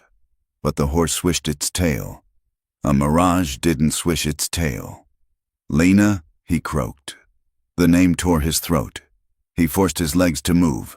He stumbled faster, ignoring the screaming of his ribs. He fell again, scrambled on hands and knees, then got up. "Lena!" he shouted, the sound raw and desperate.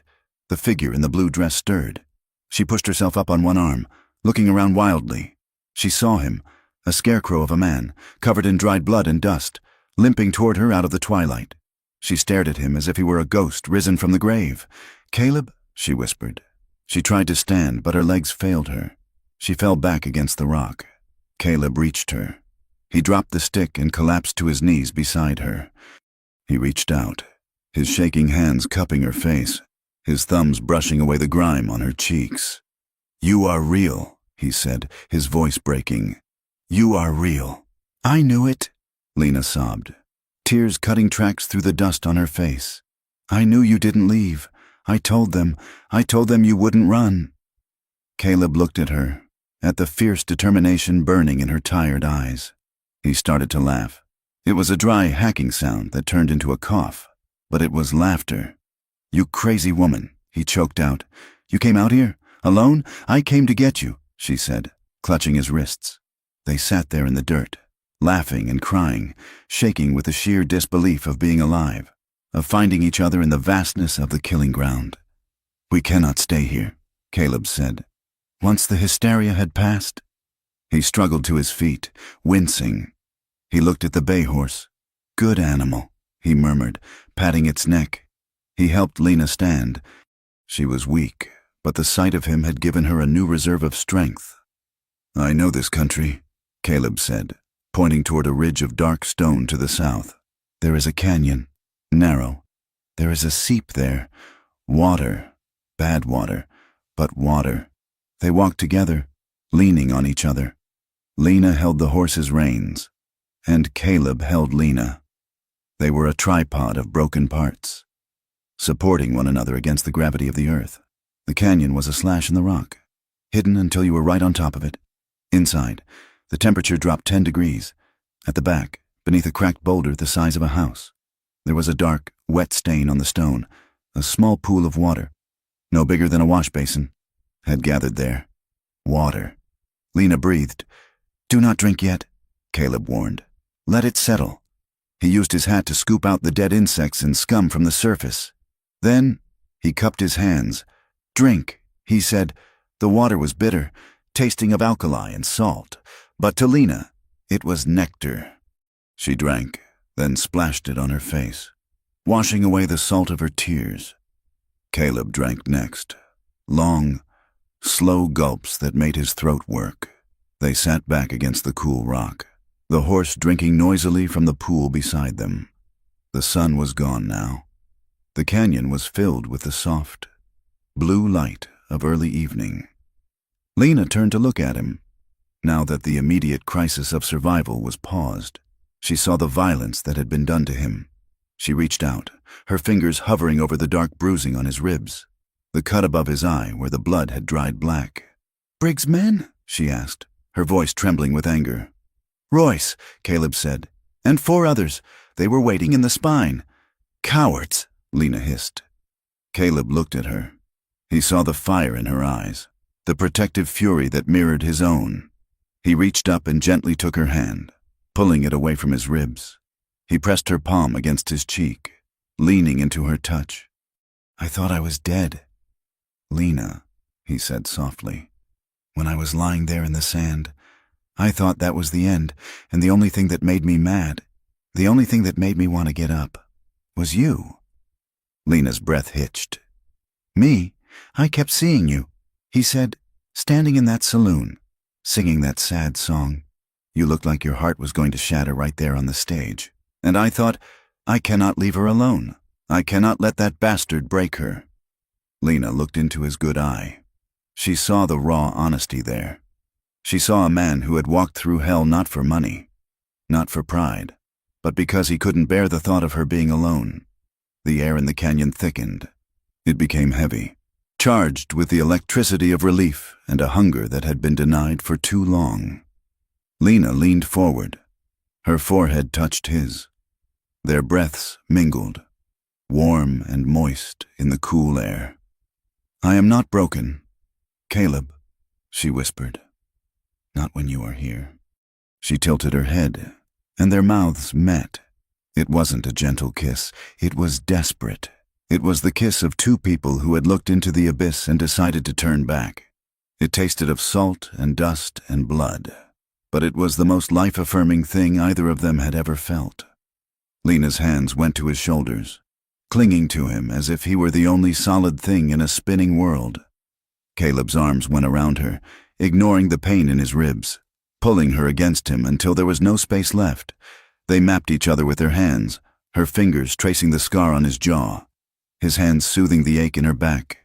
It was an anchoring, a claiming. The night deepened around them. They spread the saddle blanket on the sand.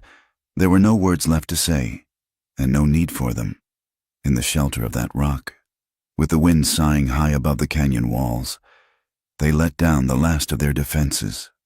Lena had spent years building walls to keep men out, to keep herself safe from their greed. Caleb had built walls to keep his own violence in, to protect the world from himself. But here, in the dark, the walls crumbled. They held each other with a fierce tenderness. Every touch was a question.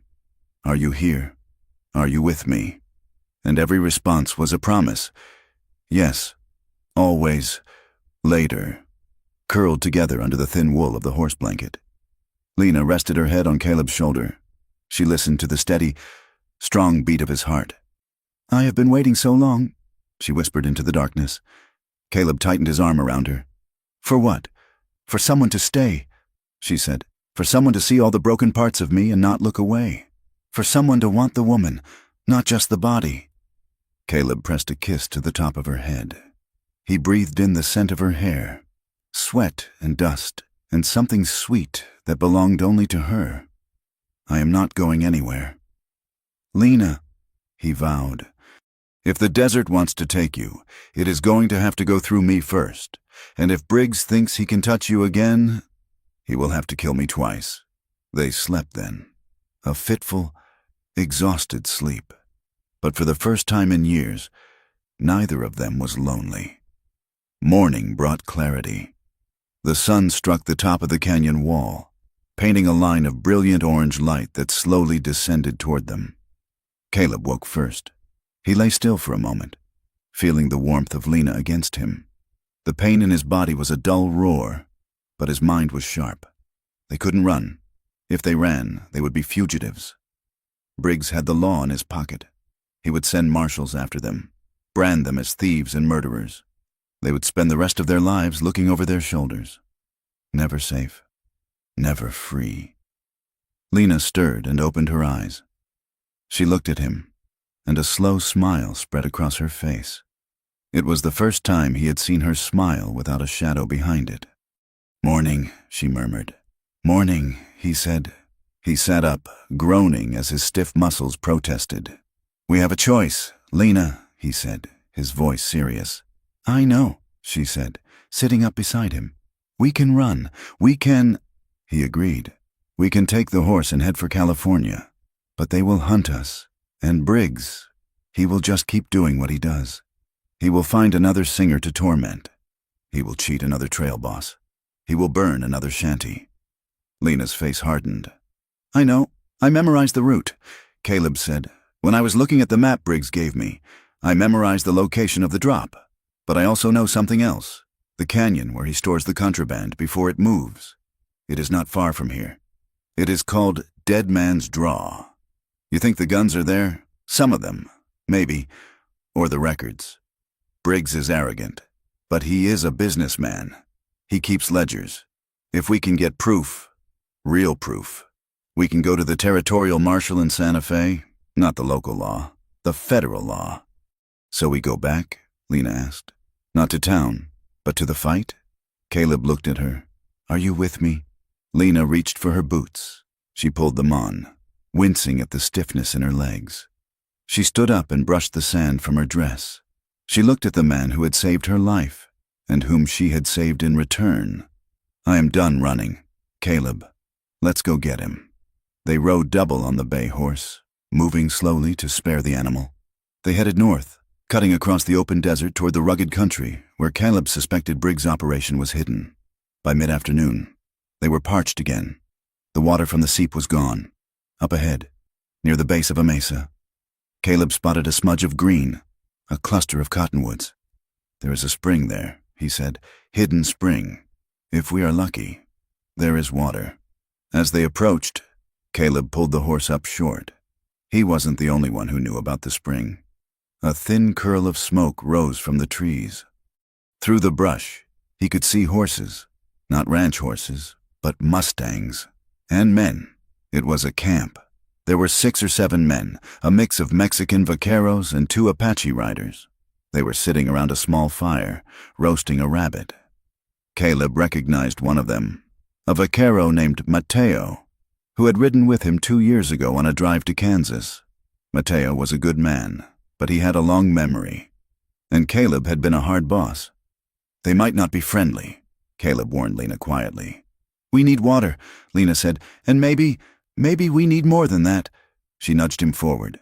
Caleb rode into the clearing, his hands visible and empty. The men at the fire leaped up, hands flying to their weapons. "Easy," Caleb called out.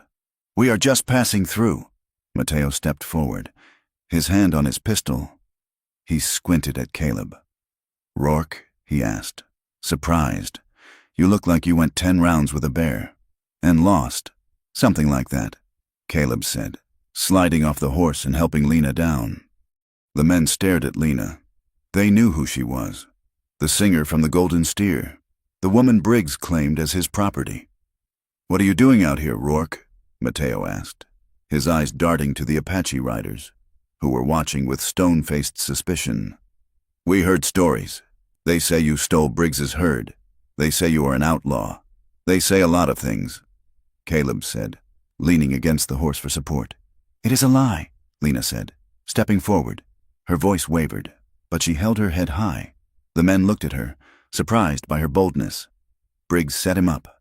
Lena continued, walking toward the fire. He hired Caleb to move guns, not just cattle, illegal guns.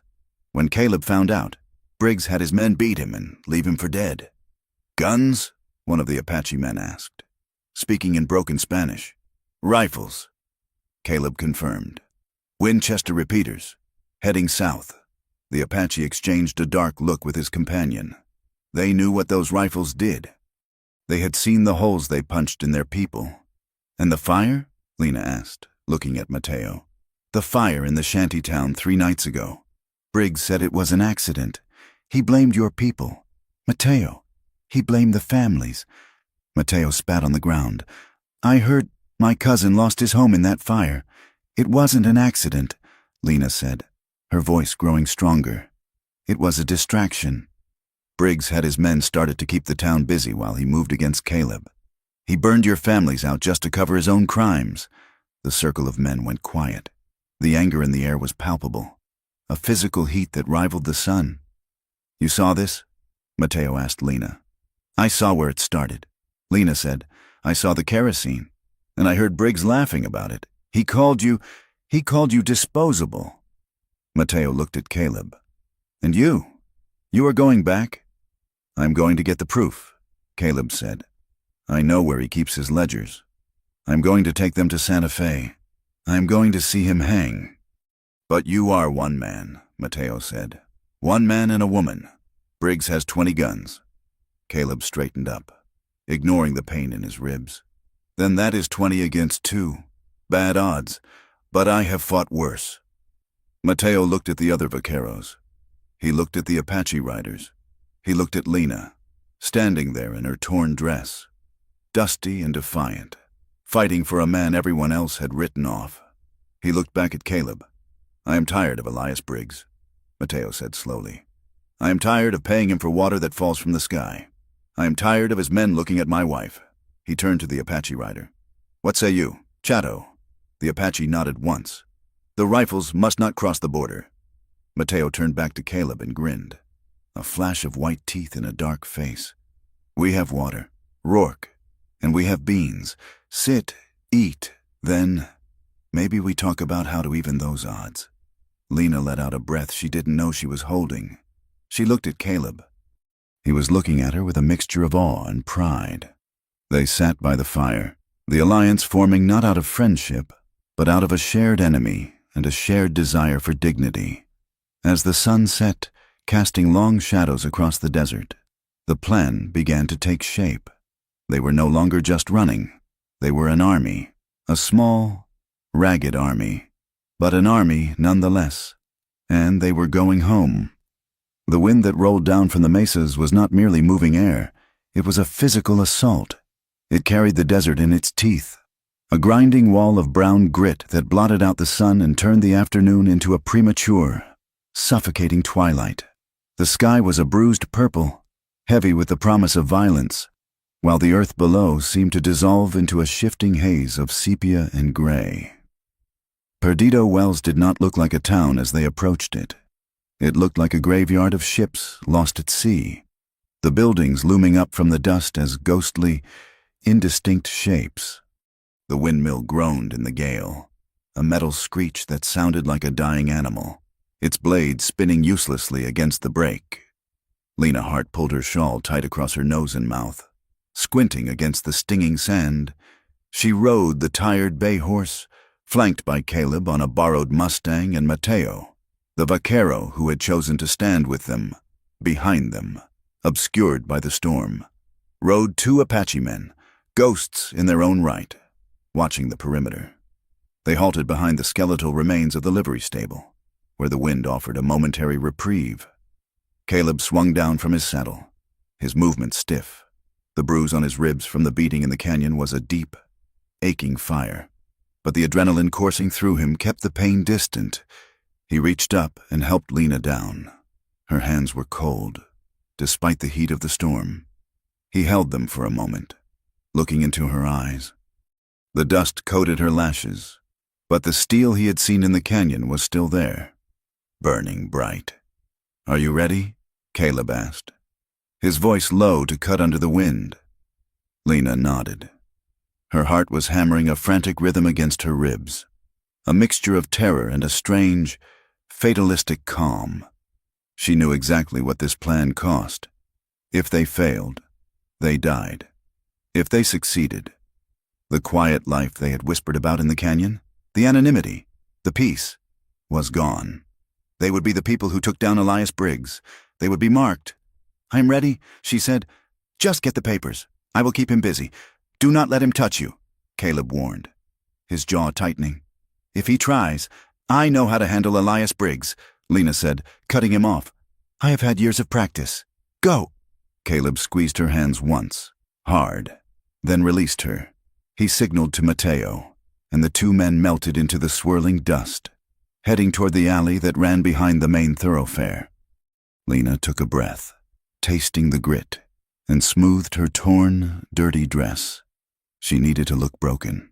She needed to look like the woman Briggs thought he had created. She walked out of the shelter of the stable and into the teeth of the storm, heading for the glowing yellow square of the office window.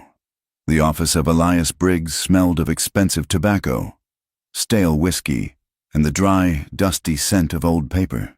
It was a fortress of mahogany and leather, a place designed to make anyone standing on the other side of the desk feel small. Briggs was sitting behind that desk, a glass of brandy in his hand, watching the storm batter the window pane. He looked up when the door opened, letting in a gust of wind and sand. Lena stepped inside and pushed the door shut, leaning against it as if her legs could no longer hold her. She lowered her shawl, revealing her face.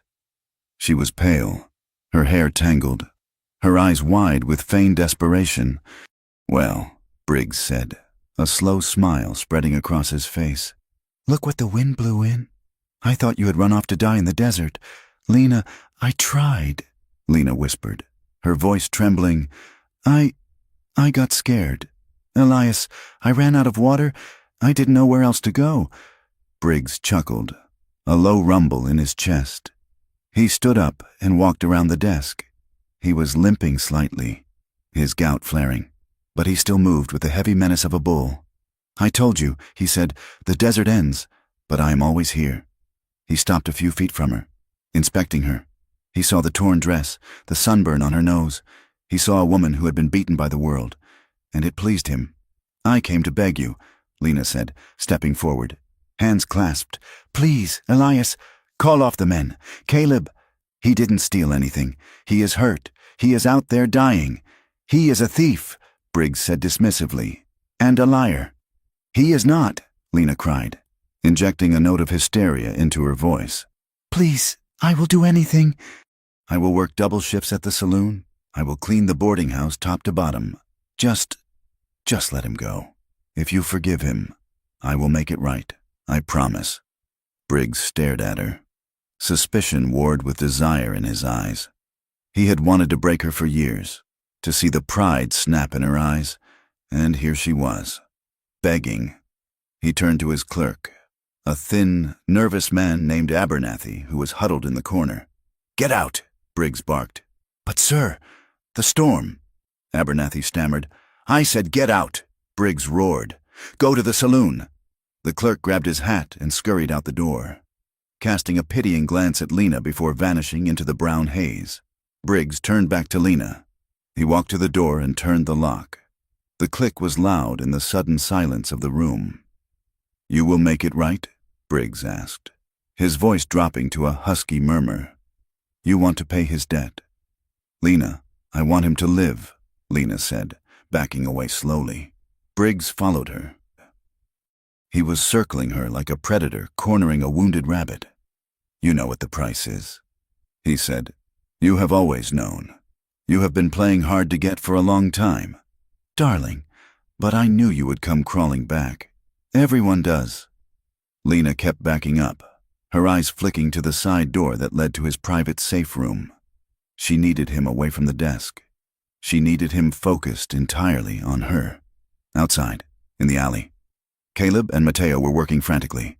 The window to the safe room was painted shut. Caleb jammed the blade of his knife under the sash, working it back and forth, sweat stinging his eyes. "Come on," he gritted out. Inside, the tension pulled tight as a bowstring. Briggs lunged, closing the distance. He slammed his hand against the wall beside Lena's head, boxing her in.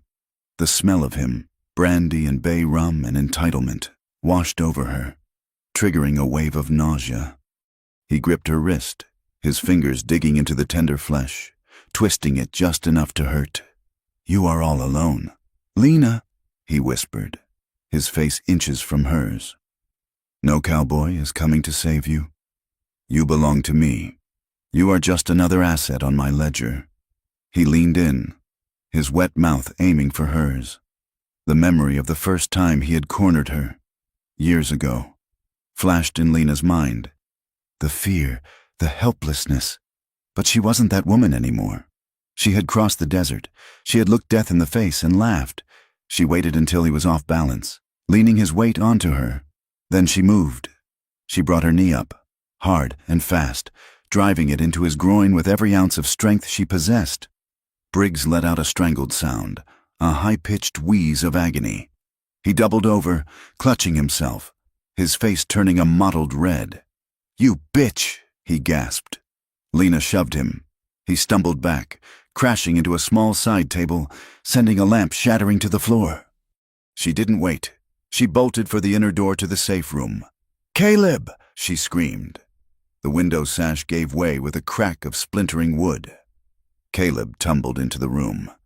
Mateo right behind him. Briggs, still hunched over, saw them. His eyes went wide. "You!" Briggs snarled. He scrambled toward his desk. He had a Smith Wesson hidden in the top drawer. Caleb saw the move. He didn't hesitate. He launched himself across the room, tackling Briggs just as the older man got his hand on the drawer handle. They crashed into the heavy oak desk, sending papers and inkwells flying. The chair tipped over with a crash. Briggs was strong, fueled by pain and rage, and he fought dirty. He gouged at Caleb's eyes, kicking out with his heavy boots. Caleb took a fist to the jaw that made his head spin, but he slammed an elbow into Briggs's ribs. The drawer slid open. The pistol slid out, skittering across the floorboards. Lena dove for it. She scrambled on her hands and knees, her dress tearing. Her fingers closed around the cold metal of the barrel. She rolled onto her back, gripping the gun with both hands. "Stop!" she screamed. She leveled the pistol at Briggs. Caleb and Briggs froze. They were a tangle of limbs on the floor, breathing hard. Briggs looked up at the muzzle of the gun, and for the first time, genuine fear flickered in his eyes. Lena stood up slowly, her hands shaking violently. The gun wavered, pointing straight at Briggs's chest. "Get up, Caleb," she said, her voice tight. Caleb rolled away, standing up and wiping blood from his lip. He moved to Lena's side, but he didn't take the gun. Briggs slowly raised his hands. "Lena," he said, his voice wheedling. "Now." "Lena, you don't want to do this. Put it down. We can talk about the debt." "Talk about the debt?" Lena laughed, a sound that bordered on hysterical. "You stole my life. Elias, you stole my name. You treated me like cattle." She cocked the hammer. The sound was deafening in the small room. "I should kill you," she whispered. "I should put a bullet in your heart and leave you for the rats." She wanted to. God, she wanted to. Every insult, every grab, every cold night in the boarding house demanded it. The desert seemed to press against the windows, whispering that blood was the only currency that mattered. "Lena," Caleb said softly. She didn't look at him. Her eyes were locked on Briggs. "If you kill him," Caleb said, his voice calm and steady, "the town will not know. They will just see a dead man and a woman with a gun. They will call you a murderer. They will never see him for what he is." Lena's finger tightened on the trigger. "He deserves it." "He does," Caleb agreed, "but you deserve better than to be his executioner. You deserve to be the one who ends him the right way." Lena trembled. The tears finally spilled over, hot and stinging. She looked at Briggs, pathetic and sweating on the floor. She realized that killing him would be easy, but exposing him, that would destroy him. She let out a shuddering breath. She stepped forward. Briggs flinched, thinking the shot was coming. Instead, Lena reversed the pistol in her hand. She swung the heavy wooden butt in a vicious arc. It connected with Briggs's temple with a sickening thud. Briggs's eyes rolled back in his head, and he slumped to the floor, unconscious. Lena stood over him, breathing hard, the gun hanging limp in her hand. "Good choice," Caleb said quietly. Mateo came out of the safe room. He was holding a stack of papers and a thick, leather-bound ledger. "I found it," Mateo said, grinning. "The rifles, the land deeds. It is all here. The dust storm was beginning to break. The wind had dropped, leaving the air thick and hazy, but the visibility was returning. The commotion in the office had drawn attention. People were gathering in the street, wrapping scarves around their faces, peering through the gloom. The door to the office banged open.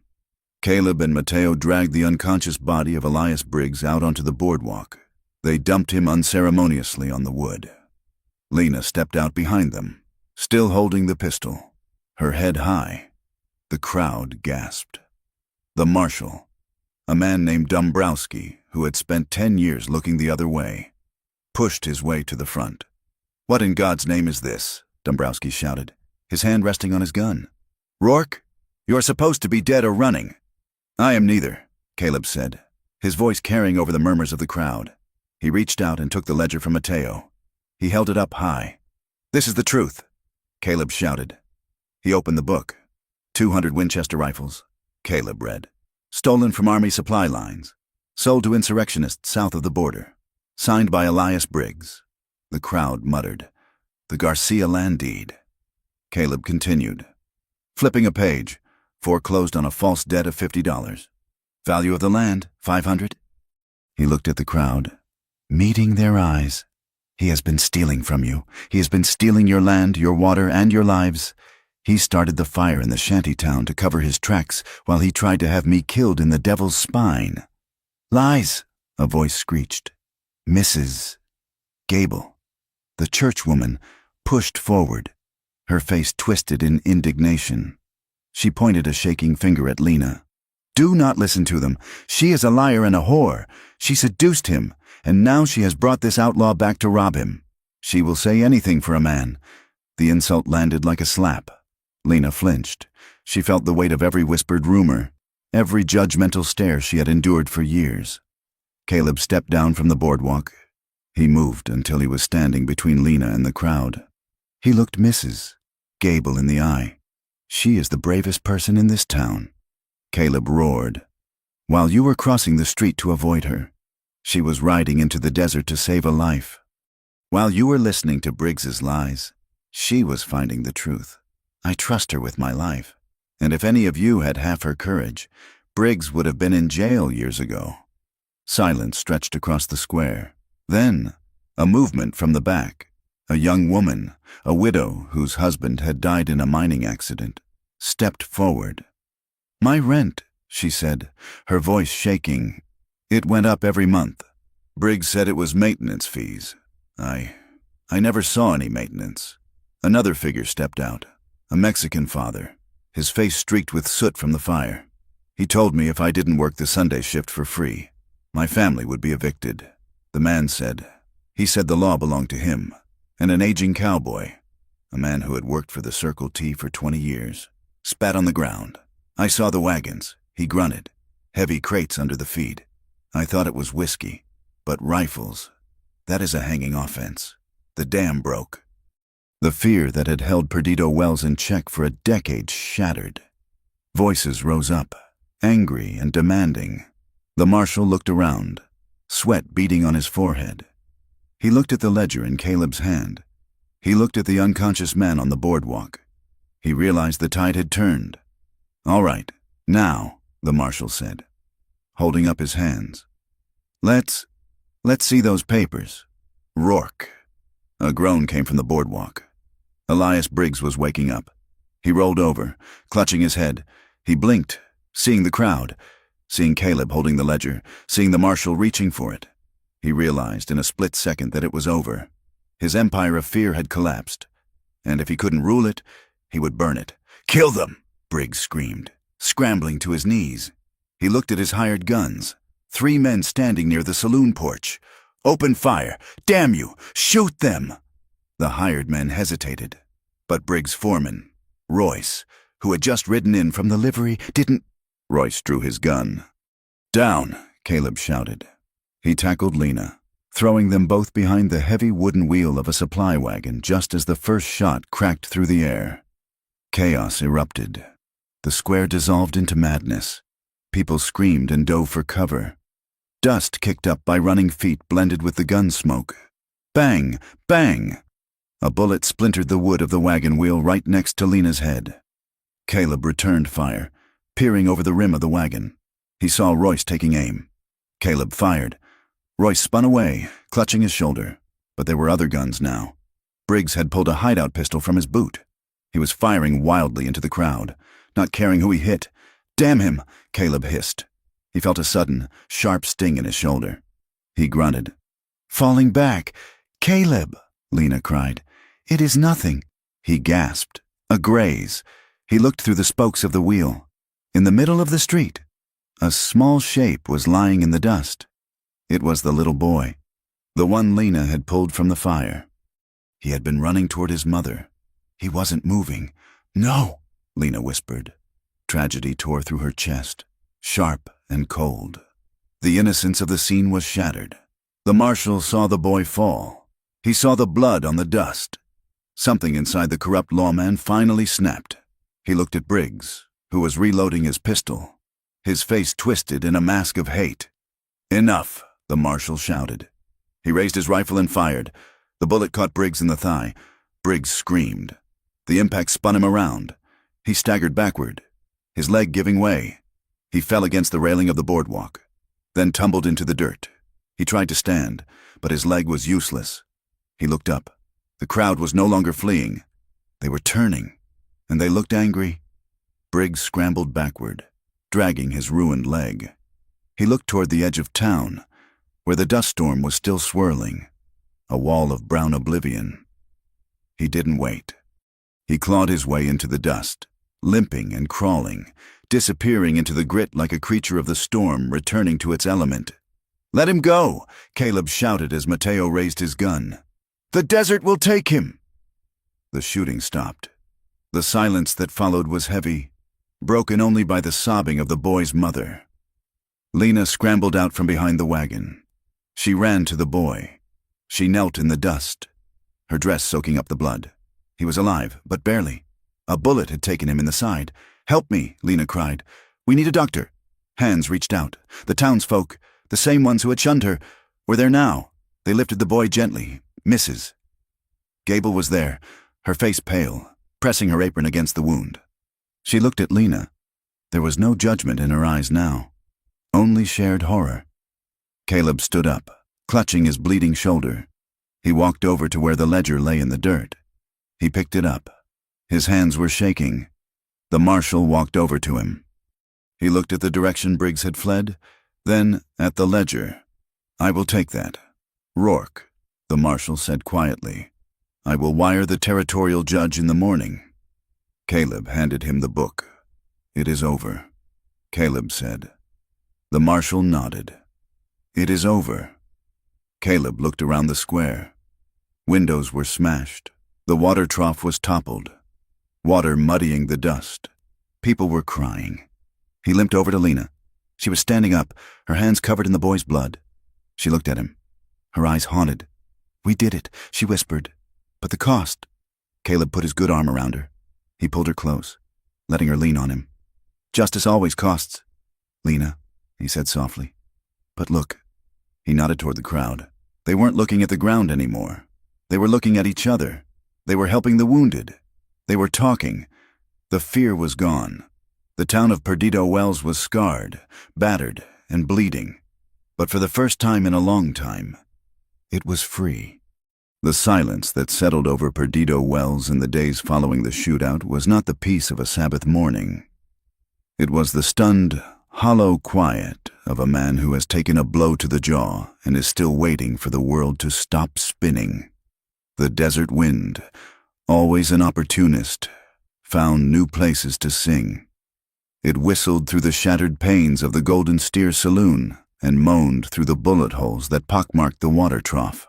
The smell of gun smoke had faded from the air, but it seemed to linger in the rough-hewn boards of the boardwalk, a sharp, metallic scent that mixed uneasily with the dust. Funerals were held under a sky so pale it looked washed out, the sun a distant white disk that offered heat but no comfort. There were no hymns sung, just the murmured prayers of a town trying to understand how its foundation had crumbled so quickly.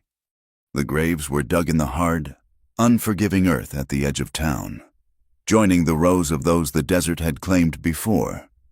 Elias Briggs was not among the dead, though many whispered it might have been a kindness if he were. He had been found 3 miles out of town, dragging his mangled leg through the scrub brush, delirious with pain and thirst. He had not been found by his loyal men, for they had scattered like cockroaches when the light was turned on. He had been found by a patrol of territorial officers, hard-faced men in dusty blue coats who had ridden down from Santa Fe. They had been alerted by a rider, a cousin of the vaquero Mateo, who had carried the ledger and Caleb's message through the night. The law, often slow and indifferent in the territories, had finally arrived with the weight of a sledgehammer. When they dragged Briggs back into town, strapped across a saddle like a sack of feed, his power was visibly broken. He was no longer the king of Perdido Wells. He was a whimpering, broken old man with a festering wound and a future that held only a jail cell and a rope. The officers did not stop with the arrest. Guided by the map Caleb had drawn from memory, they rode out to Dead Man's Draw. They returned 2 days later with 3 wagons heavily laden with crates. They pried them open in the town square, revealing the gleam of blue steel and polished wood. 200 Winchester repeating rifles. The proof was undeniable. The town marshal, Dombrowski, stood on the porch of his office, looking at the rifles and the ledger the officers had seized. He looked small, a man whose authority had been revealed as a sham. He could no longer pretend this was a private matter, a squabble over cattle or a woman. The federal government did not take kindly to arms smuggling. The marshal quietly resigned the next morning, handing his badge to the lieutenant and riding out on the noon stage. The reaction of the townsfolk was a fractured thing. The truth was out, stark and undeniable. But pride is a stubborn root. Some clung to their old prejudices like a shield. They gathered in the mercantile, muttering that Lena Hart and that drifter Rourke had brought nothing but trouble. They claimed the town had been peaceful before, ignoring the rot that had been eating it from the inside. She is still what she is, Mrs. Gable sniffed, adjusting her bonnet as she walked past the boarding house. A leopard does not change its spots just because it shot a tiger, but there were others. Quietly, almost secretly, the mood began to shift. A basket of fresh eggs appeared on the back step of the boarding house. A jar of peach preserves was left on the windowsill. The Mexican and native families, who had walked with eyes downcast for years, now walked down the center of the street. They tipped their hats to the territorial officers, and they looked at the Golden Steer not with fear, but with the grim satisfaction of survivors. In the back room of the boarding house, Caleb Rourke lay on a narrow cot, listening to the wind. His shoulder throbbed with a dull, heavy rhythm, a constant reminder of the bullet that had grazed the bone. He spent his days watching the patterns of sunlight crawl across the cracked plaster of the ceiling. He felt unmoored. For 5 years, he had been running, expecting a bullet in the back. Now, he was lying in clean sheets, and the men with badges were tipping their hats to him. It did not feel real. He half expected the door to burst open, for the officers to realize their mistake and drag him off in chains. He was a man who knew how to survive war, how to survive the desert, but he did not know how to survive peace. Lena was his anchor. She moved through the room with a gentle efficiency that belied the exhaustion bruising her eyes. She changed his bandages, her touch firm but agonizingly careful. She helped him sit up to drink broth. her arm supporting his good shoulder. There was a new quality to their silence. It was no longer the desperate, charged silence of the canyon. It was softer, domestic, and terrifyingly intimate. It was in the way her fingers brushed his when she handed him a cup of water. It was in the way his hand lingered at her waist for a second too long when she steadied him on his feet. It was in the way they avoided talking about the future, because the future was a fragile thing that might shatter if they looked at it too directly. One evening, 3 weeks after the shootout, a knock came at the door. It was Lieutenant Reynolds, the officer in charge of the territorial patrol. He was a decent man, with a mustache waxed to sharp points and eyes that had seen enough of the frontier to know the cost of survival. "Miss Hart," Reynolds said, removing his hat. "May I have a word?" Lena stepped into the hallway, leaving the door ajar. Caleb strained to listen. "We are heading back to Santa Fe in 2 days," the lieutenant said. "The judge will want your testimony regarding Briggs. But after that, well, the city is a big place. There are opportunities there. Jobs for a woman of your talents, not the saloon kind. Seamstress work, or teaching." Lena was silent. "I can offer you safe passage." Reynolds continued. "A wagon ride all the way to the railhead. It would be a fresh start. Miss Hart, a place where no one knows your name, a clean slate." Caleb heard the rustle of Lena's dress. He imagined her face, the conflict, the sudden flare of hope, a clean slate. It was what she had dreamed of when she left Missouri, a place where she wasn't the fallen woman, the widow, the outcast. "Thank you, Lieutenant," Lena said, her voice soft. "That is a generous offer." "Think on it," Reynolds said. "You have earned a ticket out of this dust bowl." When Lena came back into the room, she didn't look at Caleb. She went to the window and stared out at the darkening street. The sun was setting, painting the sky in violent streaks of orange and violet. Beyond the roofs of the town, the desert stretched out, endless and empty. Caleb watched her. He saw the way her hand gripped the curtain. He knew what she was thinking. He knew what she deserved. She deserved silk dresses. She deserved paved streets and gas lamps.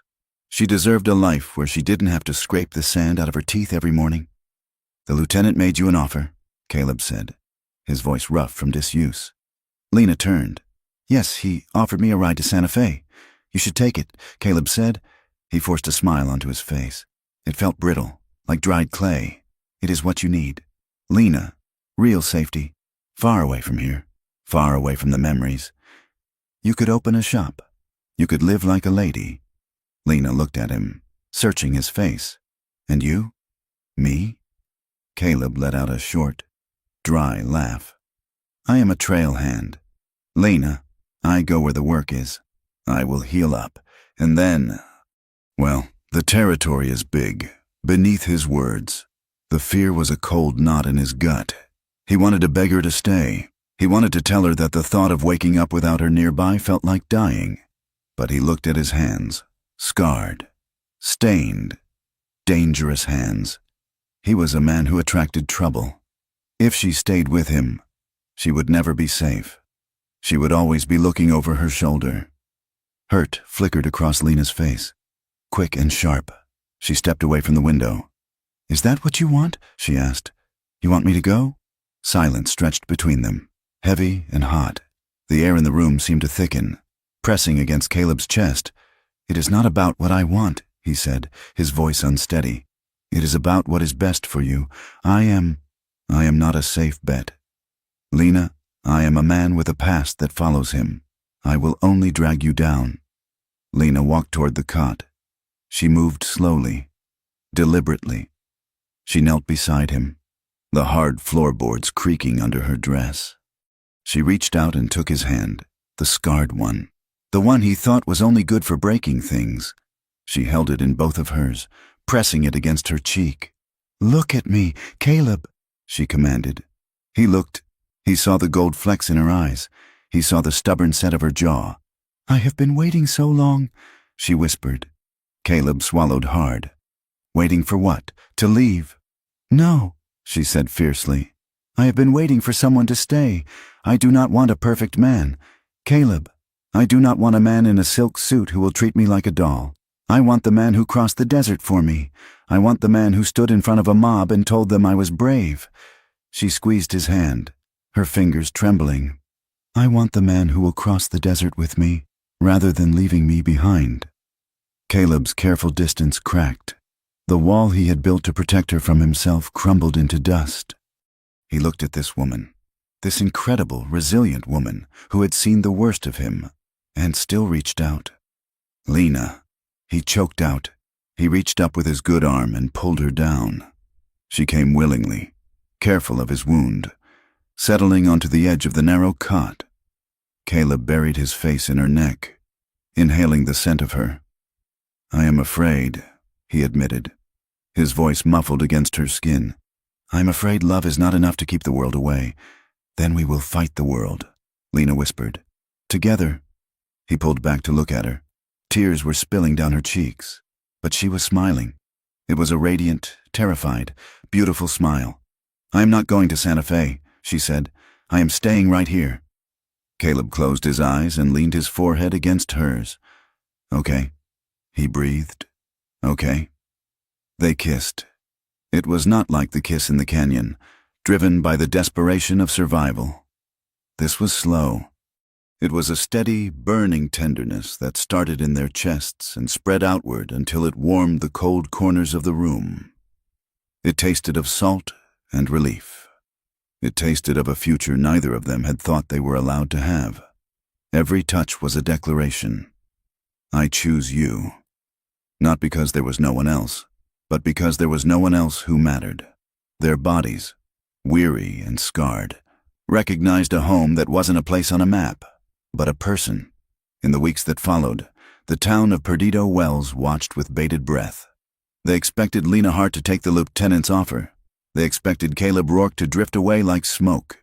They did neither. When the territorial officers rode out, Lena stood on the porch of the boarding house and waved goodbye. Then she went to the bank.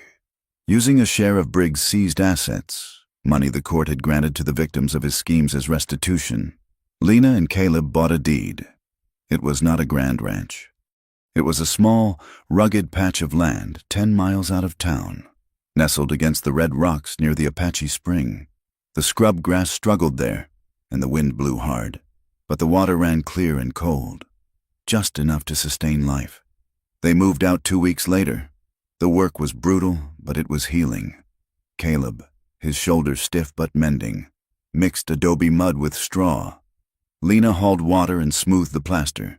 They built a low, sturdy house with thick walls to keep out the heat. They built a fenced corral for horses. They called it simply the way station. They hung a sign by the trail: water, rest, no toll. It was a quiet revolution. In the harsh economy of the desert, water had always been a weapon. By giving it away, or charging only a fair coin for a hot meal, they broke the cycle Briggs had established. Travelers began to stop. At first, it was just the desperate, prospectors with empty canteens, drifters with nowhere else to go. Then, the Mexican families traveling between settlements.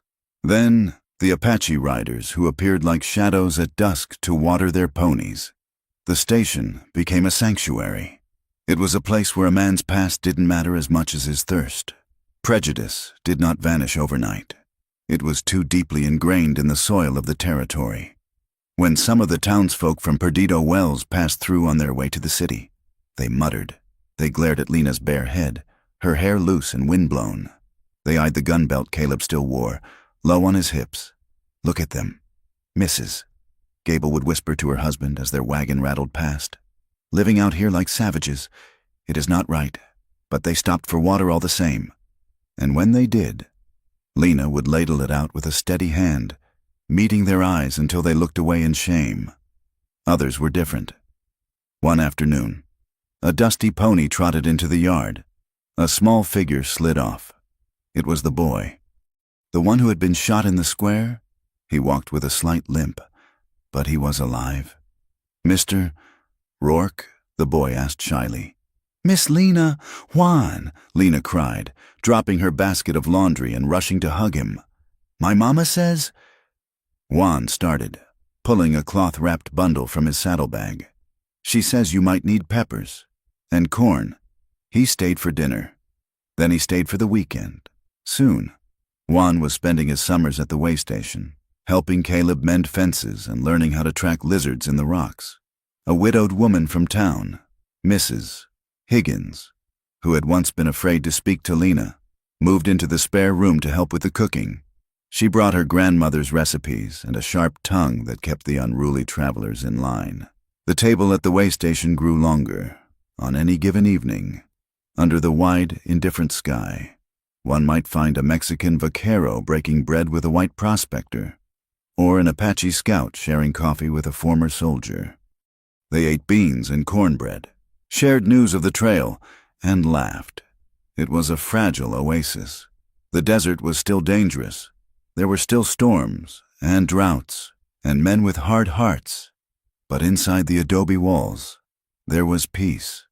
One dawn, 6 months later, the desert was particularly beautiful. The sun had not yet crested the mesas, but the sky was alive with a gradient of colors that had no names, deep indigo fading to violet, bleeding into a soft, tender peach. Lena stood on the porch of the station, a mug of coffee in her hand. She watched the light spill over the rocks, illuminating the endless stretch of sand and sage. She heard the door open behind her. A moment later, warm arms wrapped around her waist. Caleb rested his chin on her shoulder. He smelled of sleep and wood smoke. He felt solid against her back, a weight that grounded her to the earth. He didn't say anything. He just held her, watching the sunrise with her. Lena leaned back into him, closing her eyes for a moment to feel the steady beat of his heart against her spine. She thought about the girl she had been, the frightened widow waking up under a burning sky, blaming herself for surviving. She thought about the woman who had sung in the saloon, hollowed out by loneliness. That desert, the desert of desire, of hunger, of waiting, was gone. "Penny for your thoughts," Caleb murmured, his voice rumbling in his chest. Lena opened her eyes. She looked out at the wild, harsh land that tried to kill them every day, and which they loved anyway. "I was just thinking," she whispered. "I'm still waiting." Caleb stiffened slightly. "For what?" "For new days," Lena said, covering his hands with hers. "For new storms, for new fights to win. The roof needs patching, and the corral fence is leaning, and winter is coming." She turned in his arms so she could look up at him. His face was lined by the sun, the scar on his jaw a white line against the tan. But his eyes were clear. "I am waiting for all of that," she said, "but I am no longer waiting for love." Caleb smiled. It was a slow, easy smile that reached his eyes. "No," he said, "you are not waiting for that." He pressed a kiss to the side of her neck, just below her ear. "Whatever the desert brings." "Lena," he said, "we face it, side by side." She finished, "Side by side." The sun crested the mesa, a blinding flare of gold that set the world on fire. It bathed the small adobe house, the corral, and the two figures on the porch in a brilliant, cleansing light. They stood there, framed against the vastness of the American West. The land was still harsh. It was still wild. It would never be tame. But finally, for Lena Hart and Caleb Rourke, it was something else entirely. It was home. Thank you, dear friends, for riding this long trail with me. It has been a pleasure to spin this tale of grit, gunpowder, and the enduring power of love in the American West. I would love to hear where you are listening from today. Are you watching the sunset in Arizona? Or listening to the rain in London? Please leave a comment below and share your thoughts on Lena and Caleb's journey in English. And if you have a hunger for more stories from the frontier, please subscribe to From Wild West. There are many more tales hidden in the dust, waiting to be told. Until we meet again on the trail. Adios.